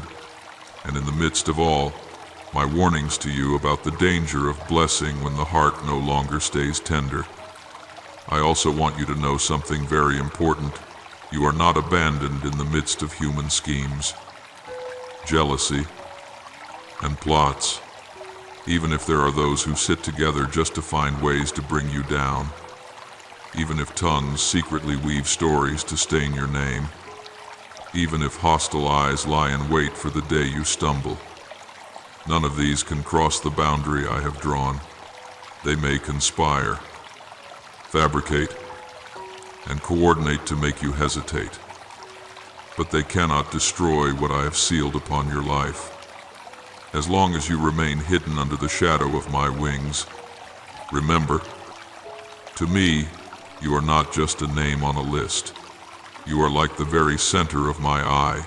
Whoever dares to reach out and touch you is touching what is extremely sensitive and precious to me. I do not promise that you will never feel pain, but I do promise that every impact is within my permission, and that no arrow can pierce the shield of protection I am holding over you. Just as quiet rivers flow through barren fields, carrying life, moisture, and richness to the soil, my blessing does not come with loud display, but as a steady, patient, and deep current. I do not bless you so that you alone may enjoy it. I want my presence to overflow from your life into your family, your children, your marriage, your work, and even generations yet unborn. I desire that your home become like land touched by the early rain, where seeds once thought dead suddenly revive, sprout, and bear fruit. I long to see in your family not only an abundance of daily provision, but genuine laughter, forgiveness, and a peace that storms on the outside cannot erase. I yearn for you to taste a kind of success the world cannot define, success without losing your soul, having much yet keeping a simple heart, standing at many crossroads yet still choosing me as the main direction of your life. But for all of this to become reality, my child, there is one thing you cannot overlook. You must learn to trust the plan that my own hand has drawn for you. Your life is not a chain of random events, much less a game of chance. Before you ever appeared in this world, I already knew your whole journey, every stumble, every place you would turn back, every day when you would be too tired to take another step. I am never surprised by any decision you make. I simply wait patiently for you to return so that together we can adjust the missteps, mend the broken segments, and keep leading you in the right direction. But you can only experience this when you decide to place your heart in my hands instead of trying to control everything with your own worries and calculations. I see within you two opposing pulls. On one side is my call, inviting you to rest in the arms of the Father. On the other is the voice of fear, constantly urging you to take care of yourself, to protect yourself, to hold on tightly so you don't lose anything. Whenever you find yourself standing at a crossroads, I still whisper very gently, will you dare to trust me? Trusting me is not about closing your eyes, stepping at random, and hoping everything will somehow turn out better. Trusting me is daring to choose obedience to my word, even when you do not yet see the immediate result. Trusting me is daring to accept losing a few short-term benefits in order to keep your heart whole before me. Trusting me is daring to walk the road few others choose, even when people look at you and do not understand. It is precisely this kind of trust that becomes the key that opens the treasures I have already stored up for you in the spiritual realm, waiting for the right appointed time to be poured out. My dear child, when you let me hold your hand, I do not only lead you through smooth, level paths. I will walk with you even when the road is rough, when the sky grows dark, and when all around you are the roaring voices of fear. I am not the one who appears only in solemn ceremonies and then disappears in the nights of tears. I am the Father who is there in every tiny detail others consider insignificant. I pay attention even to the silent sighs you do not dare share with anyone. I know every time you try to act as though you are fine while you are empty on the inside. I do not promise to clear away every trial on your path, but I promise to stand in the midst of each gust of wind to shield you, so that no storm will ever be strong enough to tear you out of my heart. There is no adversity I cannot turn into material to shape and mold you. There is no dead end where I cannot open up a new way. Imagine your life as a long road, with bright stretches and dark stretches, with twists and turns you cannot foresee. If you insist on walking alone, you will stumble over stones I would have seen beforehand. You will wander into detours, running in circles in the dust of confusion and disappointment. But if you allow me to walk beside you, I will show you when to stop, when to move more quickly, when to keep silent, and when you need to speak a clear, decisive word. The wisdom I give you is not a handful of little tips to merely get by, but a light that reorients your whole life, so that wherever you go and whatever you do not lose your gaze on me. On the days when everything seems foggy and uncertain, remember this: you do not need to see the entire road. You only need to walk in the light. I am shining on your steps today. I invite you to do something the world calls weakness, to lay your worries down and let them slip from your hands. To me, this is not resignation, but an act of faith. Every time you decide to set a burden down, you are saying to me, I believe, Father, that you can handle this better than I can. I do not take those words lightly. I treasure them as an offering of honor. I want you to picture every anxiety, fear, and haunting thought in your heart as heavy stones tied to your cloak. The more you clutch them to yourself, the harder it is to lift your head. But as you quietly place each stone into my hand, the cloak on your shoulders grows lighter, and in that very moment I clothe you with another garment, an invisible mantle of peace that guards your mind against the poisonous winds of doubt and despair. I also want you to engrave this in your heart: the words I speak about peace, about provision, about direction for your future are not just beautiful phrases to hang on a wall or recite for a passing feeling. They are living words, a covenant I have signed with my own faithfulness.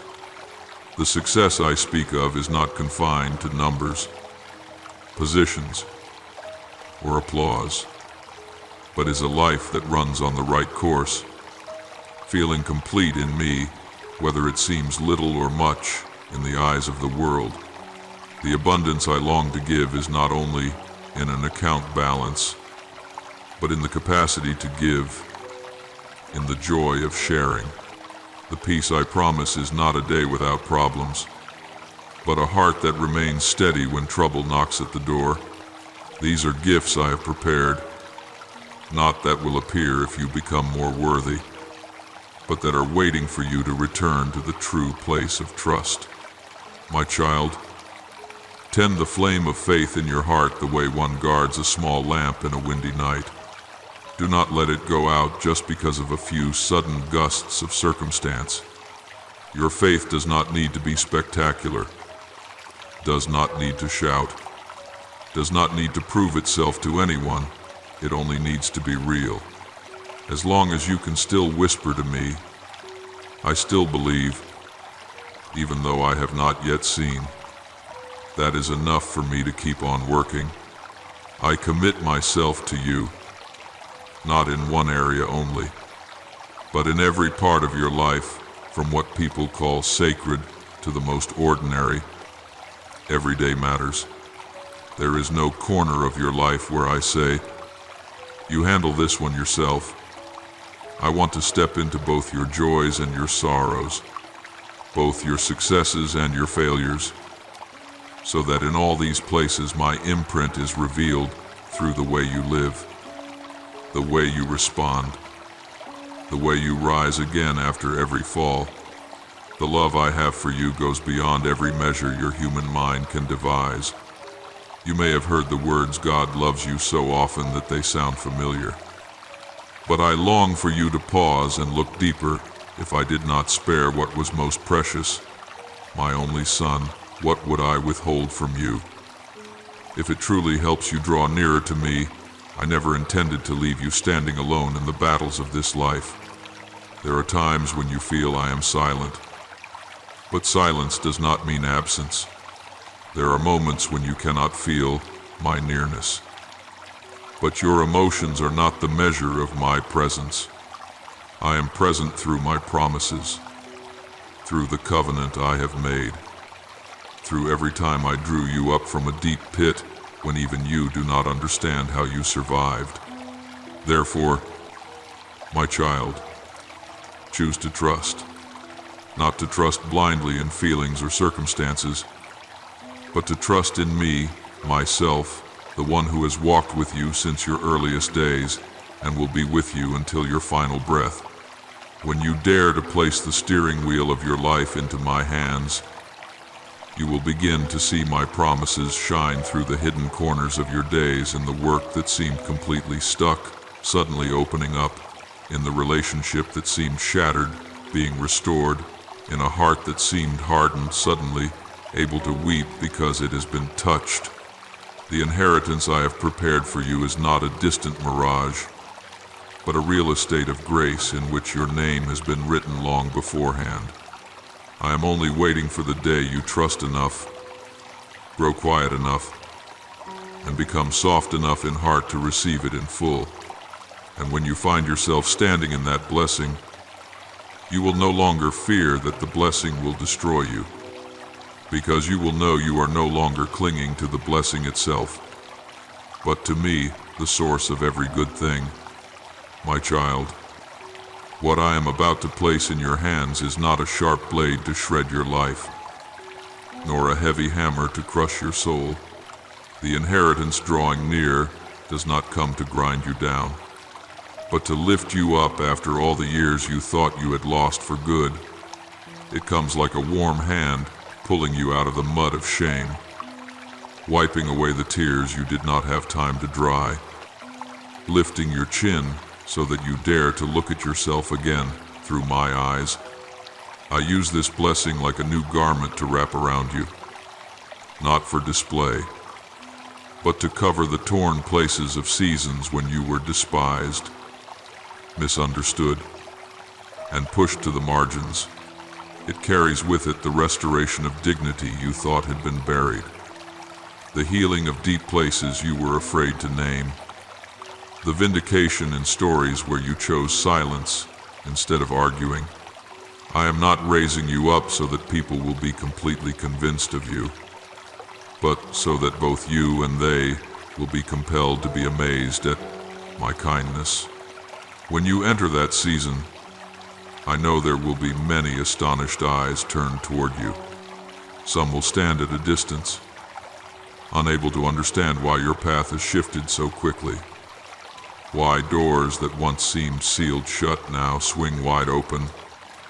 Why the one who was once looked down on has now been honored. They will talk. They will speculate. They will try to explain it by your talent, your connections, or some kind of good luck. But only you and I will know that the true turning point did not lie in a phone call, a contract, or a chance encounter with someone, but in the very moment you knelt before me, dared to let go of what I asked you to release, and stayed in a place others despised. You will remember clearly the day these words touched your heart, no matter how many years pass, because that is when I marked you. I am here. I am speaking.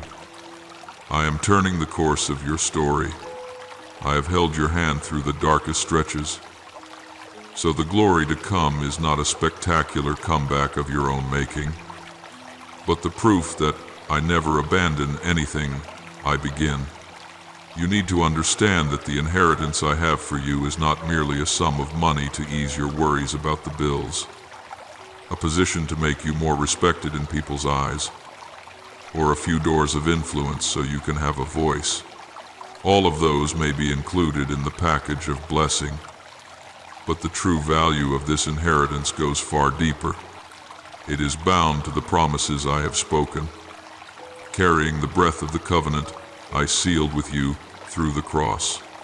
Each blessing is not just a random good thing, but like a document stamped by my throne, like a royal seal declaring, "This person belongs to me. This life is in my hands." This story is not written by human will, but ordained from heaven. Therefore, when the inheritance reaches you, it carries the weight of my righteousness, my truth, and my faithfulness, not merely what people call success in society's eyes. You once came to me asking only for enough food, asking not to be in lack, asking simply not to be in need. In your size, you often asked only for what was necessary, not daring to think about anything beyond the bare minimum. But I am not the one who throws you a temporary piece of bread and then leaves you to fend for yourself. When you ask for provision, I am not only arranging things so that you make it through this month, this job, this project. I am rebuilding the entire picture of your life. I do not only want to give you a stable income. I want to give you the meaning of living. I want you to wake up each morning knowing why you exist, for whom you live, and for which Lord you give yourself. You think you are asking, "Lord, let me survive," while I am answering, "I want you to live with purpose." You have sat alone many times and asked me, "Why did these relationships fall apart? Why is my family fractured? Why have the very people I trusted most wounded me the deepest each time?" You hope I will give you a clear answer, a reasonable explanation. But while you only want an answer for your mind, I am preparing a reconciliation for your whole soul. I do not only intend to settle who is right and who is wrong. I want to heal what has been broken, to reconcile you with yourself, with your family, with your past, and above all with me. There are relationships that will not be restored in the way you had hoped, but your soul will be stitched back together in ways you never imagined. There are apologies you will never receive, but I will compensate you with a peace that nothing can steal. You have cried out, "Please deliver me from this situation, from this lack, from this pressure." You thought that a way out would be enough, but I rarely stop at enough. When I rescue, I tend to go beyond the limits of what you expected. When I pull you up out of the pit, I do not set you back on the edge of the cliff. I bring you into a spacious, safer place, so that you not only escape but can also help lift others in the place where you once only longed to be free from shortage. I have destined you to step into a season of abundance, not abundance for meaningless spending, but to share, to build, to support, to care for those who are going through what you once endured, and all the tears you thought were wasted, I have quietly gathered, and I have decided to multiply what you have sown in faithfulness. My child, when you understand that the inheritance is part of this larger plan, you will look at blessing with a different attitude. You will no longer see it as the result of my efforts, but as a testimony to mercy. You will not use it to elevate yourself, but to bow down and serve. You will stop asking, "How can I keep this blessing?" and instead ask, "How can this blessing be placed rightly within the will of the Lord?" Then you will no longer be controlled by blessing, but will become a wise steward, knowing that everything is only entrusted to your hands for a time. While the purpose and the ownership remain in mine, I also want you to know that there will be people who refuse to accept your change. They have grown used to seeing you as a failure, a hopeless dreamer, someone with faith but not realistic. When I lift you up, they will feel uneasy, confused, even suspicious. Some will say you just got lucky by chance. Some will say you have become pragmatic. And some will cling to your past mistakes in order to deny what I am doing now. Do not let your heart be tangled up by these things. I do not give you an inheritance so that you can go around explaining yourself to everyone. I act so that my name may be revealed, and those who sincerely seek me will recognize that this is a story of grace, not of self-exaltation. Precisely in the days when blessings begin to pour down, I want you to engrave this in your heart. I am the one who has walked with you from the very first day. From when you were clumsy, immature, wounded, and weak, I was present in every stumble. In every moment when you thought, "This time God must have abandoned me." If today you are standing in a more spacious place, it is not a sign that you have become more outstanding, but a testimony that I have never let go of your hand. That very awareness will keep your heart tender in the midst of honor. It will keep you from turning your inheritance into a platform to stand on, and instead make it a bridge that leads others closer to me. Let me remind you once more.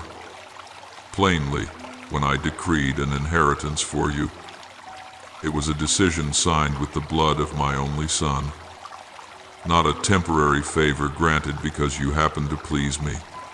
What I give is not something people can snatch away, not an opportunity from which someone can push you out of line, even if some become jealous, even if others try to tarnish your name, even if another stormy season rises up. What I have sealed over your life no one can undo, except you yourself if you choose to step out of my orbit. That is why I keep calling you. Tenderly yet firmly, abide in me, as a branch abides in the vine. When you remain in me, you stand on the path of miracles, not showy miracles, but the miracle of a life being transformed day by day. And from this inheritance, I will then write new chapters that are not only for you. I want to use your blessing to wipe the tears of those who once stood where you have stood, to turn your story into a testimony for souls who believe their lives have been stamped beyond hope. You will look back on the long years of pain and realize not a single moment was wasted. Not a single wound was meaningless. Every hurt, every loss, every time you thought you were falling apart, has become material for the radiant masterpiece I am painting. And when you use your inheritance not to build yourself a proud fortress, but to open doors and invite others into healing, then the blessing has reached its true purpose. My beloved child, I know these words may make you both rejoice and tremble. Rejoice because you finally hear that true blessing is on its way. Tremble because I am reminding you to walk carefully in it. But do not be afraid. I am not speaking so that you live in anxiety. I am speaking so that you live awake. I will not place on you a burden beyond your strength, nor will I thrust you into a realm of prosperity while your heart has not yet learned how to lean on me. Everything I do has a rhythm, a process, a protection going with it. You only need to take one obedient step at a time. As for the leading of the way, I will take care of it. So, when you hear these words, take them as a mark upon your soul. You are standing at the threshold of a new season. Do not forget what I have taught you in the night: humility, dependence, worship, gratitude in the midst of lack. These will be the anchors that keep you steady when the winds of glory begin to blow strongly. This inheritance, if placed rightly within your heart, will not kill your spiritual life but cause it to flourish. It will lift you up, but it will not lift you out of my hand. It will make people see you differently. Yet it will make you feel your need for me even more. And then both you and those who behold you will have to exclaim, "This is not the result of human effort. This is the work of the Lord." My child, I want you to pause for a moment and look at yourself through heaven's eyes, not through the memories of others anymore. Children who belong to the kingdom are not born to live off the leftovers that fall from anyone's table. They are not destined to scramble for little scraps of favor from human hands. Those who are called heirs do not live on pity, but from the abundance of their Father. You were born to walk through this life with the awareness that you have a seat at my table, not a place under it. Those who belong to me do not wait for others to grant them opportunities. They step into doors that I myself have set in place. Doors which, when I open them, no power can shut. They are not dependent on a single source of provision, because I am the one who can pour out from places your mind could never imagine. They are sustained by things that seem coincidental, but are in fact my quiet arrangements. They are strengthened by good words they never dared to ask for. But my Spirit has moved others to honor, uphold, and encourage them. I do this not because they are perfect, but because I delight in hearts that keep choosing faithfulness, that refuse to run away even in the darkest, coldest stretch of the road. The enemy sees this and seethes with resentment. It cannot erase your name from my hand, so it seeks every way to make you let go with your own. It does not always attack you with crude, obvious blows, but uses things that appear gentle, reasonable. It sends into your life smiling faces and voices that seem well-meaning, yet hide blades pointed at your faith. It uses just enough praise to lower your guard, then secretly sows seeds of self-doubt and doubt in my word.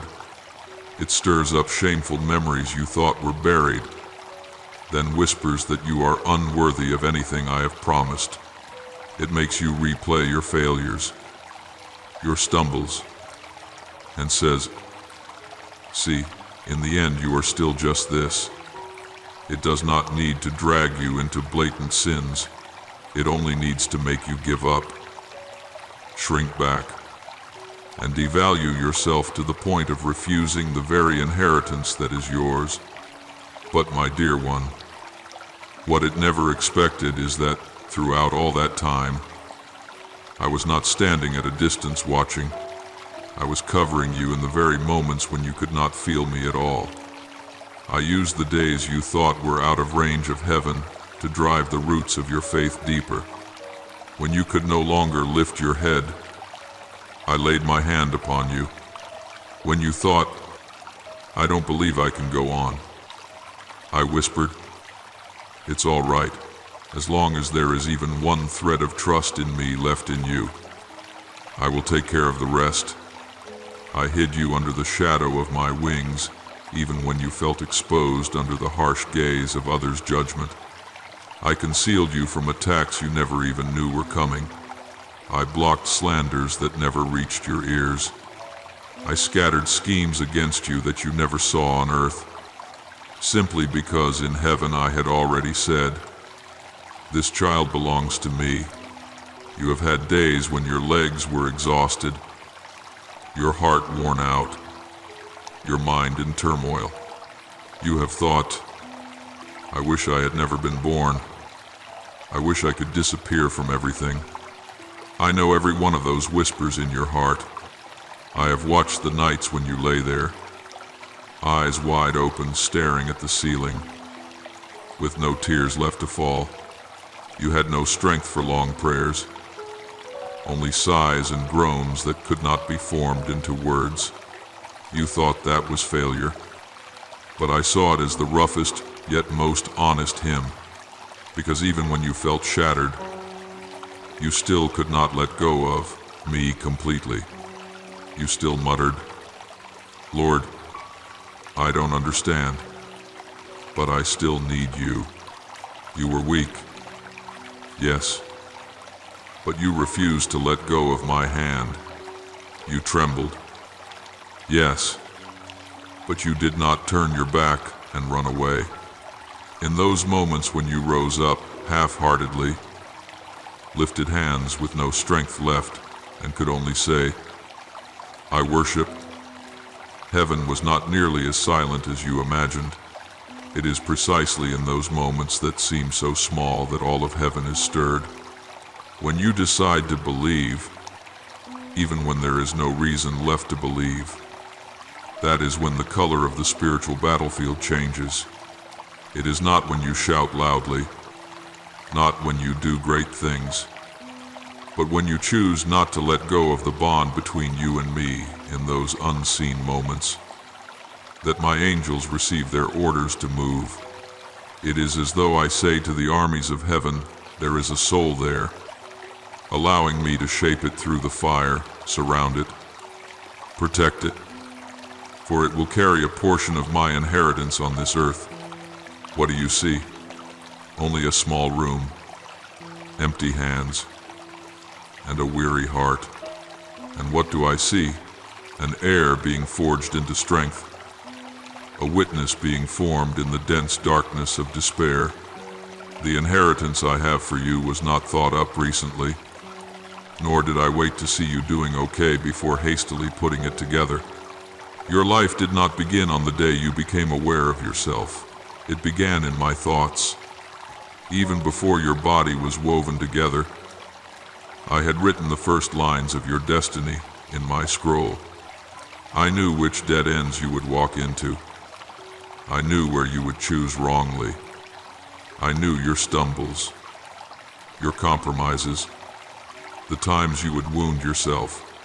I have seen even the dark passages you are still too ashamed to tell anyone about today. Yet through all of it, the map of your inheritance was never torn up. It was folded.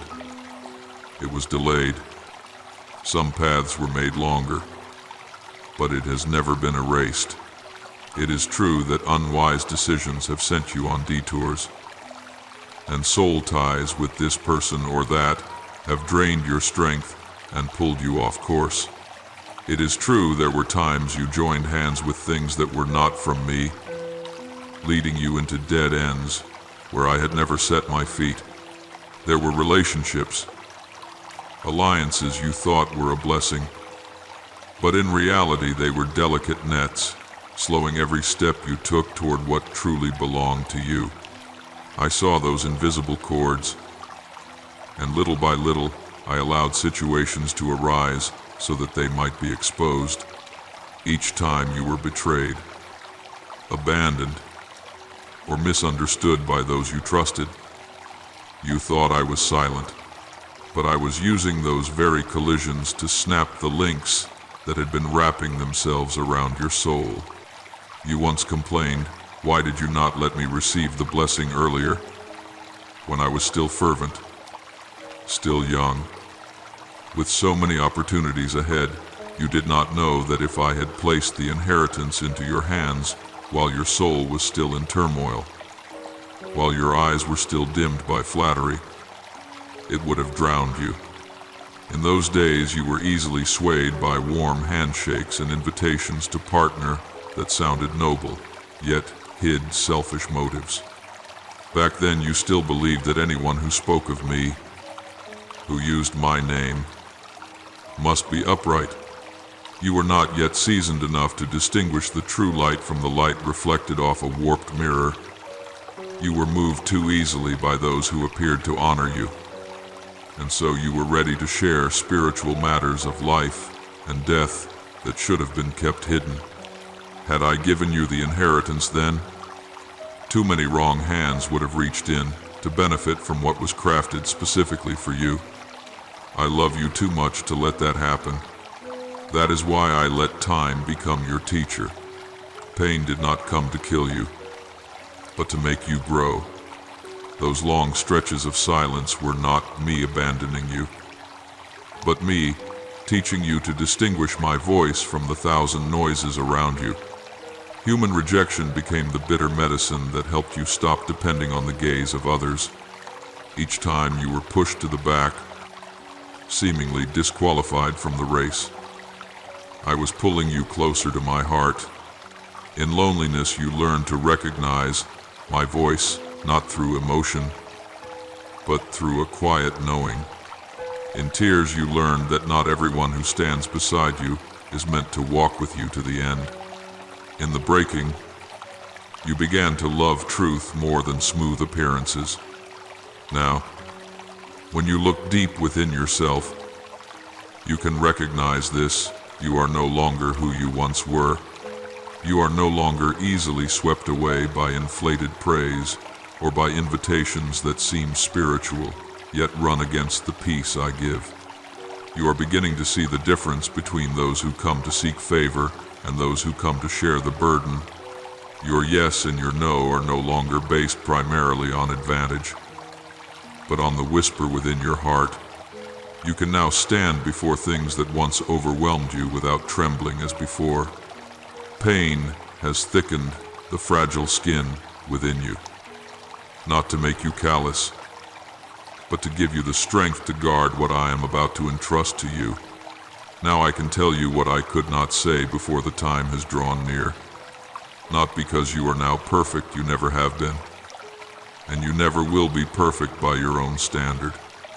But you now bow your knees before me more easily than you bow your head before the world.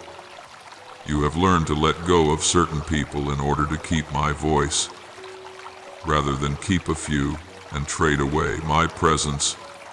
You have come to understand that inheritance is not a crown for you to boast in, but a cross for you to be willing to carry in your own way in the sphere, calling, and circumstances where I have placed you. These things tell me that you have entered a new season within, and therefore a new season on the outside is about to open. But my child, even as I say it is near, I still want you to keep the posture of a learner, not that of an owner. You must remember that what I am about to give you is still only one part of the greater picture I am painting. It is not an ending point, but the starting point of another stretch of journey with deeper and wider impact. This inheritance is not merely so that your life will be less hard, but so that many others may be blessed through it. I entrust it into your hands because I have seen in you not only the need to receive, but the desire to become a channel through which I can flow. And when you keep your heart in that place, the blessing will not consume you. It will become a living testimony to my love, my protection, and my patience over a life that has agreed to let me shape it to the very end.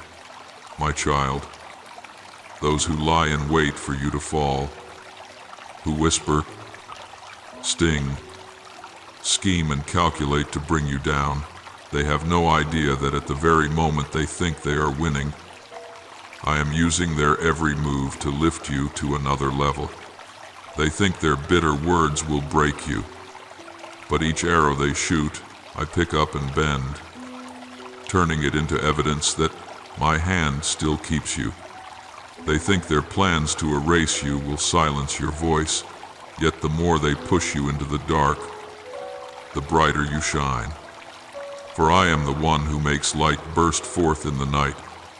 The jealous imagine that if they block your way, you will stop. But they do not know that I have no need of the road they think is necessary. I can open another path right where no one expects it. When they hurry to slam doors shut, I am not at all disturbed. For with a single word from me, a new door appears that no one can lock. Remember, the inheritance I have for you is not built on human words, but on mine. I do not speak to amuse, nor do I promise merely to soothe for a moment. Once I have spoken, heaven and earth will turn according to that word until it is fulfilled. What I have begun in your life, I do not abandon. I am not like people who speak and then forget, who promise and then change their minds. I am not the type who follows trends, coming when excited, leaving when bored. I am the one who is steady as a mountain, and my word is just as firm. When you look back over the years, have there not been many times you thought everything was over, and yet I opened a new way? Have there not been moments when you thought, this time I will not make it through, and yet here you are, still sitting, still breathing, still hearing my voice? That alone should show you that I have not walked away from the work I am building. You are a project I have personally designed, and I will not hand it over for anyone to ruin.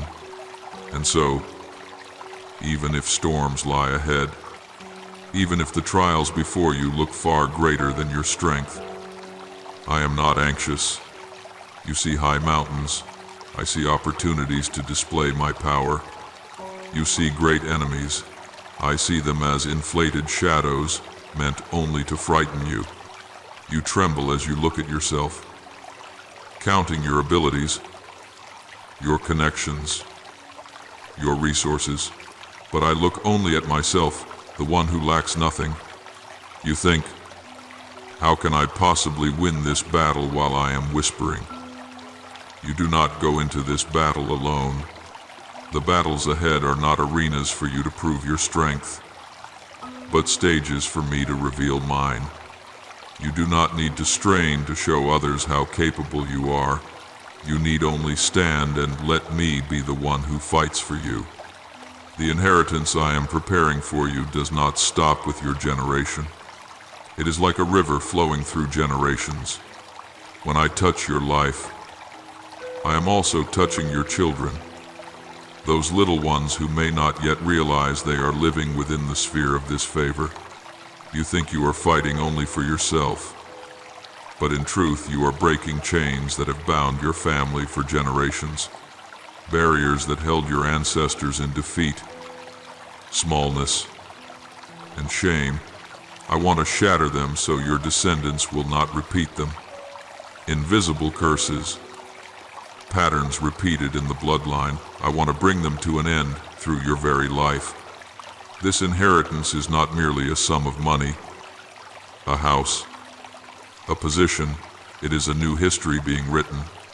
You will see things that seem dead being raised up by me, relationships grown cold, which seem beyond saving. I can pour love back into a marriage that feels like mere duty. I can rekindle with a flame of gentleness, patience, and listening. families who have long ceased kneeling to pray together. I can call them back to the family altar. The children in your home who have seen you stumble and heard harsh words.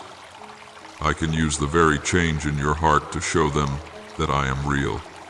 The inheritance I give is not only in material things, it is in the reconciliation I bring in parents who know how to say sorry, children who know how to be humble, brothers and sisters who know how to come to one another in forgiveness. I am also touching the very deep cuts in your heart, the places where you stopped praying long ago, not because you no longer believe in me, but because you are afraid to hope again.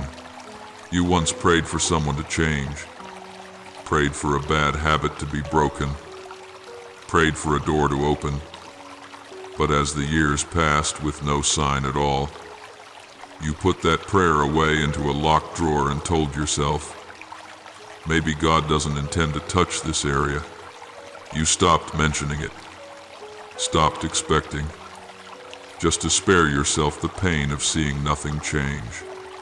But my child, my silence is not a full stop. Just because you see no movement does not mean I am not at work. There are surgeries that must be done very deep and very long, at layers the human eye cannot see.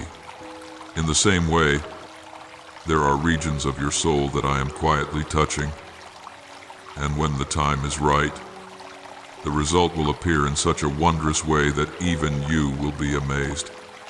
The words that pierced you when you were still a child, words people threw out just for fun, to vent, or in anger, yet stayed inside you for decades. I have not overlooked them.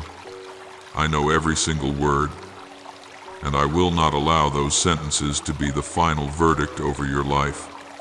The inheritance I am releasing is not merely giving you more, but replacing those old judgments with my new declaration.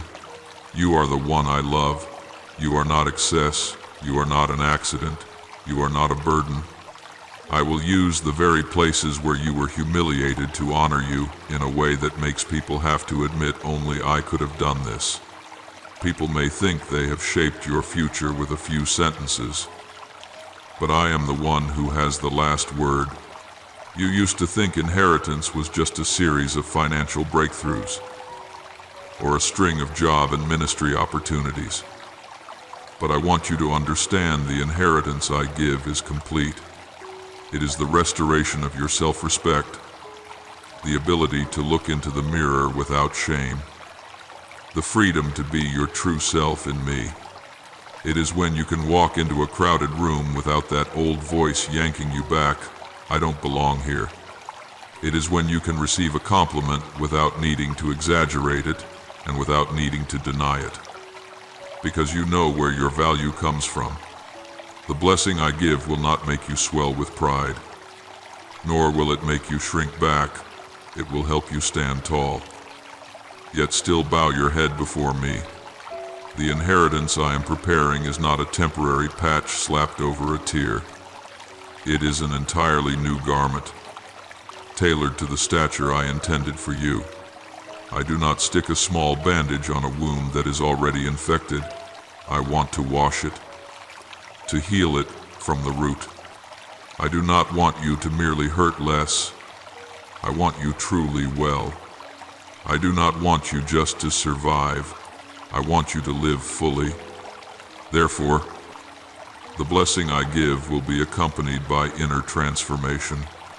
You will not only receive things to use, but also the kind of heart that can carry them. And pay attention to this. What I pour out over you is not the crumbs that fall from someone else's table. You do not live off leftovers. You do not eat what others have refused. Your inheritance is not what people no longer want.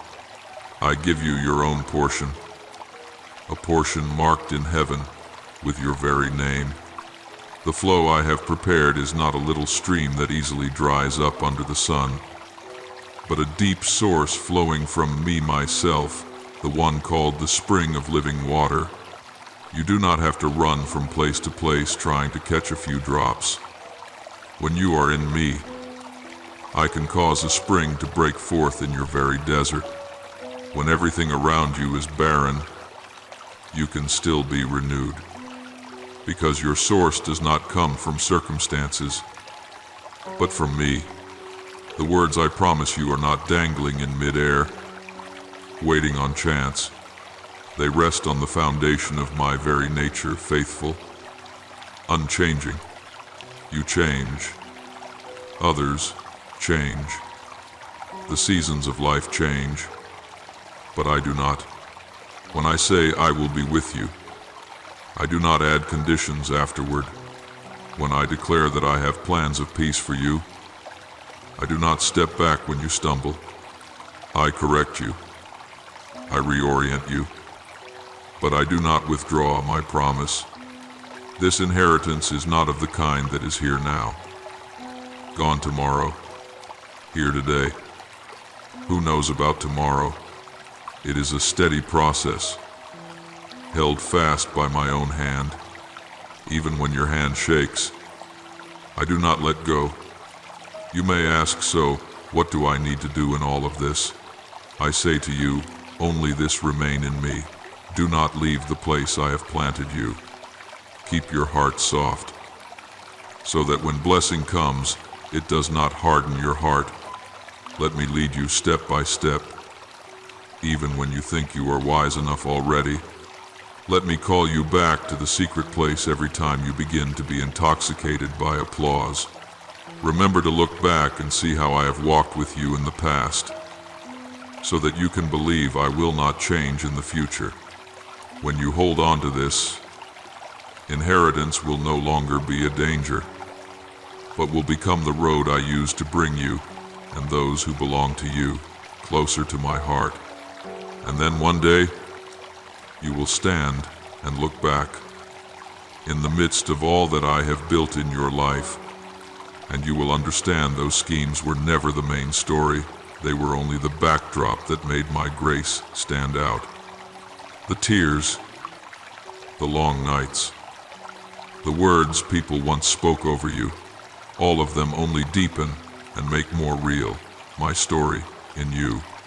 The inheritance you are stepping into is not meant to exalt you, but to retell the story of a God who keeps his word, who never abandons, never breaks his promises, and always brings to completion what he has begun. When this truth is anchored in your heart, you will walk without trembling before blessing, and without fear of losing it, because you know the most precious thing you have is not what is in your hands, but the one who is holding your hand. My child, when my words begin to take shape in your life, the very atmosphere around you will change.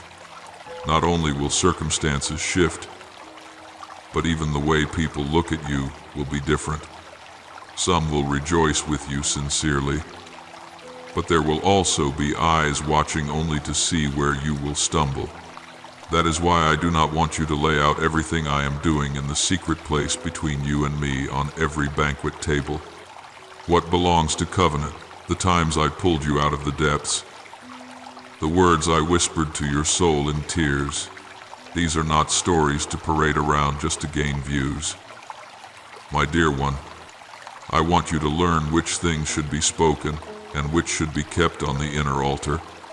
Joseph once shared the dreams I gave him among those who were not on the same wavelength, and that lack of discernment drew him into a journey far more roundabout than it needed to be. I still turn evil into good, but you do not need to add extra twists and turns to your own path, just because you do not know how to handle holy things with care. What I am opening up in you right now is like pearls still wet in my hand. If you toss them carelessly before those who are only curious and not God-fearing, they will be trampled, and your heart will be crushed along with them. I want you to look straight at this reality. Not everyone who smiles in front of you truly desires to see you go far. Some come close when you are weak, just so they can feel above you. Some show up when blessing begins to pour out because they smell gain. not my fragrance. I'm not telling you to be suspicious of everyone, but I want you to have spiritual eyes to discern. If you treat everyone exactly the same, you will entrust holy things into the hands of hearts that are not faithful. I am quietly rearranging the circle around you. There are names I am pulling away, faces whose inner motives I am allowing to surface, companions you thought I sent, who in reality are only passers-by there to take and not to give. As those faces gradually become clearer, do not be alarmed and do not rush to blame me. This is how I protect the seed of inheritance that I am sowing in you, so it will not be buried in a field mixed with both truth and lies.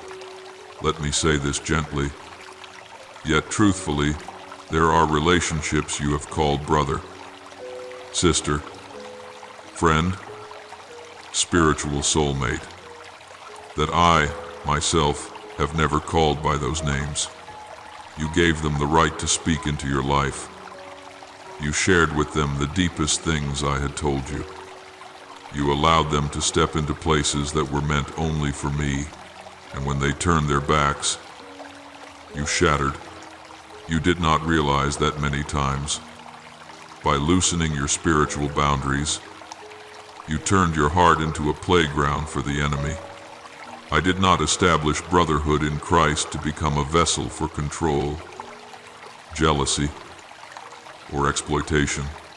When you find yourself suppressing my voice for fear of displeasing someone, when you feel choked every time I ask you to obey but they say, "Don't be naive," that is a sign that this tie is no longer pure. I do not want you to treat the words "unequally yoked" lightly. They are not a moral slogan, but a holy safeguard for your spiritual future. In this season, I myself am pulling back the curtain on the roles being played around you.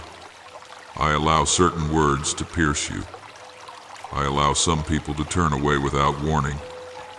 I allow awkward situations to expose the true motives in each heart. You may ask, why does God let me witness all these ugly things? But I want you to know these things did not just appear. They were already there. Only until now you did not see them. The inheritance I am about to entrust to you cannot be set down in a room full of toxic fumes. If the atmosphere around you is thick with jealousy, scheming, and envy, a blessing will be twisted into pressure, and favor will feel like a golden trap. I do not want you to live like that. So I am doing the work of a craftsman. I skim off the dross. I sift. I separate gold from sand. I strip away what clings but does not belong to the core. That work may sound fierce, but at its deepest level it is tenderness. I know that if everything were left as it is, then when blessing pours out, the very things you refuse to confront today will be what pulls you down tomorrow. You may think it would be better if everything just stayed calm, if everyone got along, if nothing were disturbed. But my child, a false peace is more dangerous than a real storm. A house with cracks in its foundation, no matter how beautifully painted, needs only one strong wind to collapse. I love you too much to let your blessings be built on such a foundation. Therefore, if lately you have found yourself losing people you thought you could never live without, if names that once felt so close have suddenly become distant, I ask you not to see it merely as a string of tragedies. See it as a cleansing that I am actively carrying out. I am not tearing down your world for my amusement. I am dismantling what is temporary in order to build what is truly secure. What you need to do is not to try to patch back together what I am taking apart, but to stand still and let me complete my work. While I am purifying what is on the outside, I am also inviting you to look again at your inner attitude. Where do you intend to place me in every relationship and in every decision concerning your inheritance? I am not seeking the most beautiful songs or the longest expressions of devotion. I am seeking hearts that see me as their center. Honoring me is not only found in the words, "Thank you, Lord," on your lips, but in the way you dare to say no to what does not belong to me, even when it is attractive. When you sign a contract, do you ask me? When you accept a partnership, do you weigh how it will affect your inner life?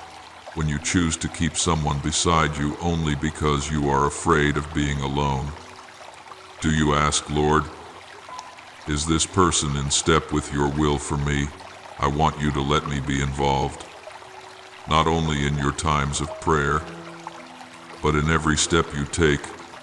Do not keep me outside the process and then only call me in to bless decisions that are already finished. I am not a rubber stamp to be pressed onto the plan you have written by yourself. I am the one who writes the plan, and you are the one who walks in it. I also do not want you to treat your spiritual life as a separate area, cut off from work, family, and finances. To me, everything is one. The way you use money reflects what you worship. The way you treat those under your authority reveals how you understand the grace I have given you. The way you react when there is criticism exposes whether you are seeking glory for me or for yourself. Do not think that simply reading the Bible, going to church, and joining some activities is enough to finish the spiritual part. Your inner life is the underground stream that nourishes all the other parts. If you are indifferent, if you treat being close to me as something optional, if you regard my presence as an extra choice rather than the air you breathe, then gradually you will find blessing becoming heavy like a stone instead of light like grace. I speak to you with all the tenderness a father can give his child. The time has come for you to be serious about your soul. Do not play with what belongs to eternity. Do not come in and out of my presence as if entering and leaving an entertainment room, staying when you like it and leaving when you do not. Do not use my name to decorate your own ambitions and then call it serving the Lord. I know everything. I see clearly where you are sincere and where you are acting. What I long for is not a perfect child, but a child who dares to take off the mask before me. If you are real with me, I will be real with you. If you are willing to let me point out the dark areas in your heart that you do not dare to touch, I will lead you out of chains that not even the greatest blessing could break. Remember this, the inheritance I have for you is not only to have more, but to live truer. I want to grow in you to such a degree that wherever you are, whatever you do, whomever you stand before, people will sense more of my fragrance than the scent of your success. That is why I am correcting each small detail that seems unrelated, the way you speak about others behind their backs, the way you handle conflict, the way you react when you are misunderstood. I do not correct you to make things hard for you. I correct you to prepare you for larger spaces where even one wrong attitude can cause an entire door to collapse. Before I place you where many eyes are watching, I want to be sure your heart is used to living before one pair of eyes alone, mine. If you allow me to continue this work of purification, even though it may hurt at times, you will one day realize that you have become much lighter. You will no longer have to strain to maintain an image. You will no longer be afraid of losing people, losing work, or losing your position. You will begin to understand that the only thing you truly need to keep is your relationship with me. The people who remain beside you after this sifting will be those I have appointed to be with you, not those who have clung on by their own strength. They will not be overwhelmed by your blessing, but will stand in awe of the one who blesses you. Beside them, you will be able to breathe, to be yourself, to cry, to be weak without being despised. That is the pure environment where the inheritance of heaven can blossom. Therefore, do not grieve over what I am taking away. Do not try to repaint the faces I have allowed to fall out of the frame. Do not try to hold on to the seats I have quietly moved away. The more you cling, the more you will hurt. The more you submit, the more you will be set free. Stand in your rightful place, the place of a child who knows how to fear, to trust, to obey, and to place me above every blessing. When you choose to keep me at the center, everything else will find its proper place. And then your inheritance will no longer be a glittering trap, but will become a springboard for you and many others to step closer to my heart. Now, with your heart stilled and open before me, turn what you have just heard into intimate whispers, speaking to your Father as to the one who understands every single beat within your heart. O Almighty God, beloved Father of my life, today I draw near to you, not only with my own needs, but also with the hidden fear that if you pour out great blessing, my heart will not be able to hold it. I ask you to guard my heart before you open new doors. Please shape me so that I may love the giver more than every gift. Seek your face above all success or reputation.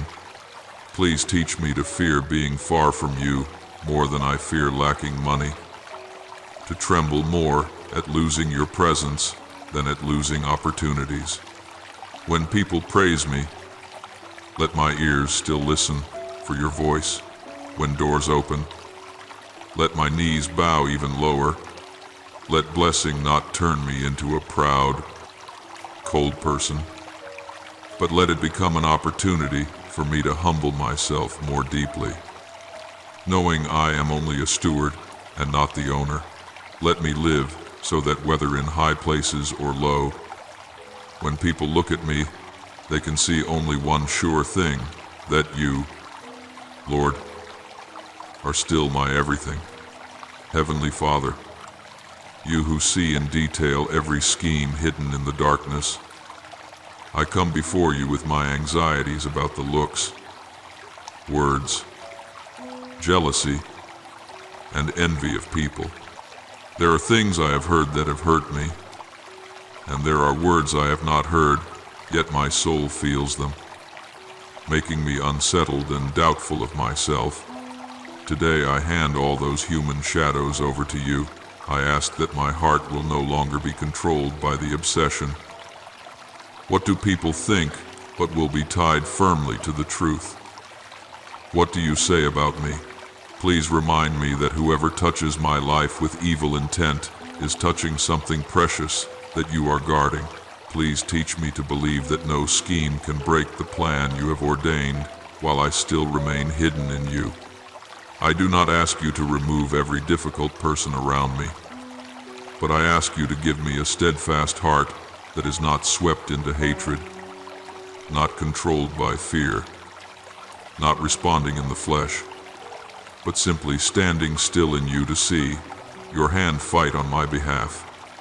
Lord, I thank you because even though I have many times let my heart drift away, you have still patiently waited for me to return. I thank you because you have not blessed me according to my impatient demands, but according to your wise timing. I know that if you had answered right when I wanted, I might have been crushed under things I was not yet mature enough to carry. I thank you for the doors you closed, though I wept at the time. Now I am gradually seeing that they were grace. I thank you for the seasons when I thought I had been abandoned, when in fact you were hiding me from the enemy's sight. I know that if it had not been for the times you held me back and slowed me down, I would not be here today to hear your word. All the delays, the detours, The times I was pushed aside, I now offer them back to you as a song of thanksgiving, because all of them have been in your hands, and not one thing has been meaningless. Loving Father, I am grateful to you for showing me the true face of blessing, not something that comes to take you away from me, but something you use to reveal yourself through me. I thank you that you do not hide from me the subtle dangers of prosperity, but speak to me with both gentleness and seriousness.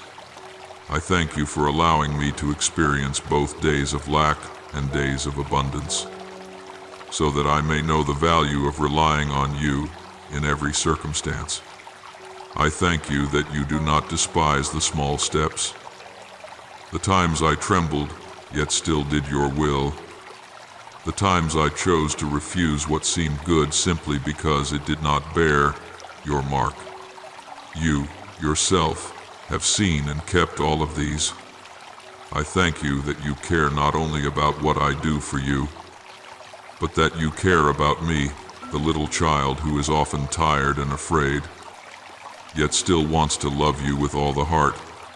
I offer this prayer in the holy name of the Lord Jesus Christ. Amen. Do not forget to subscribe and turn on notifications so that together we can build a strong, growing community of faith.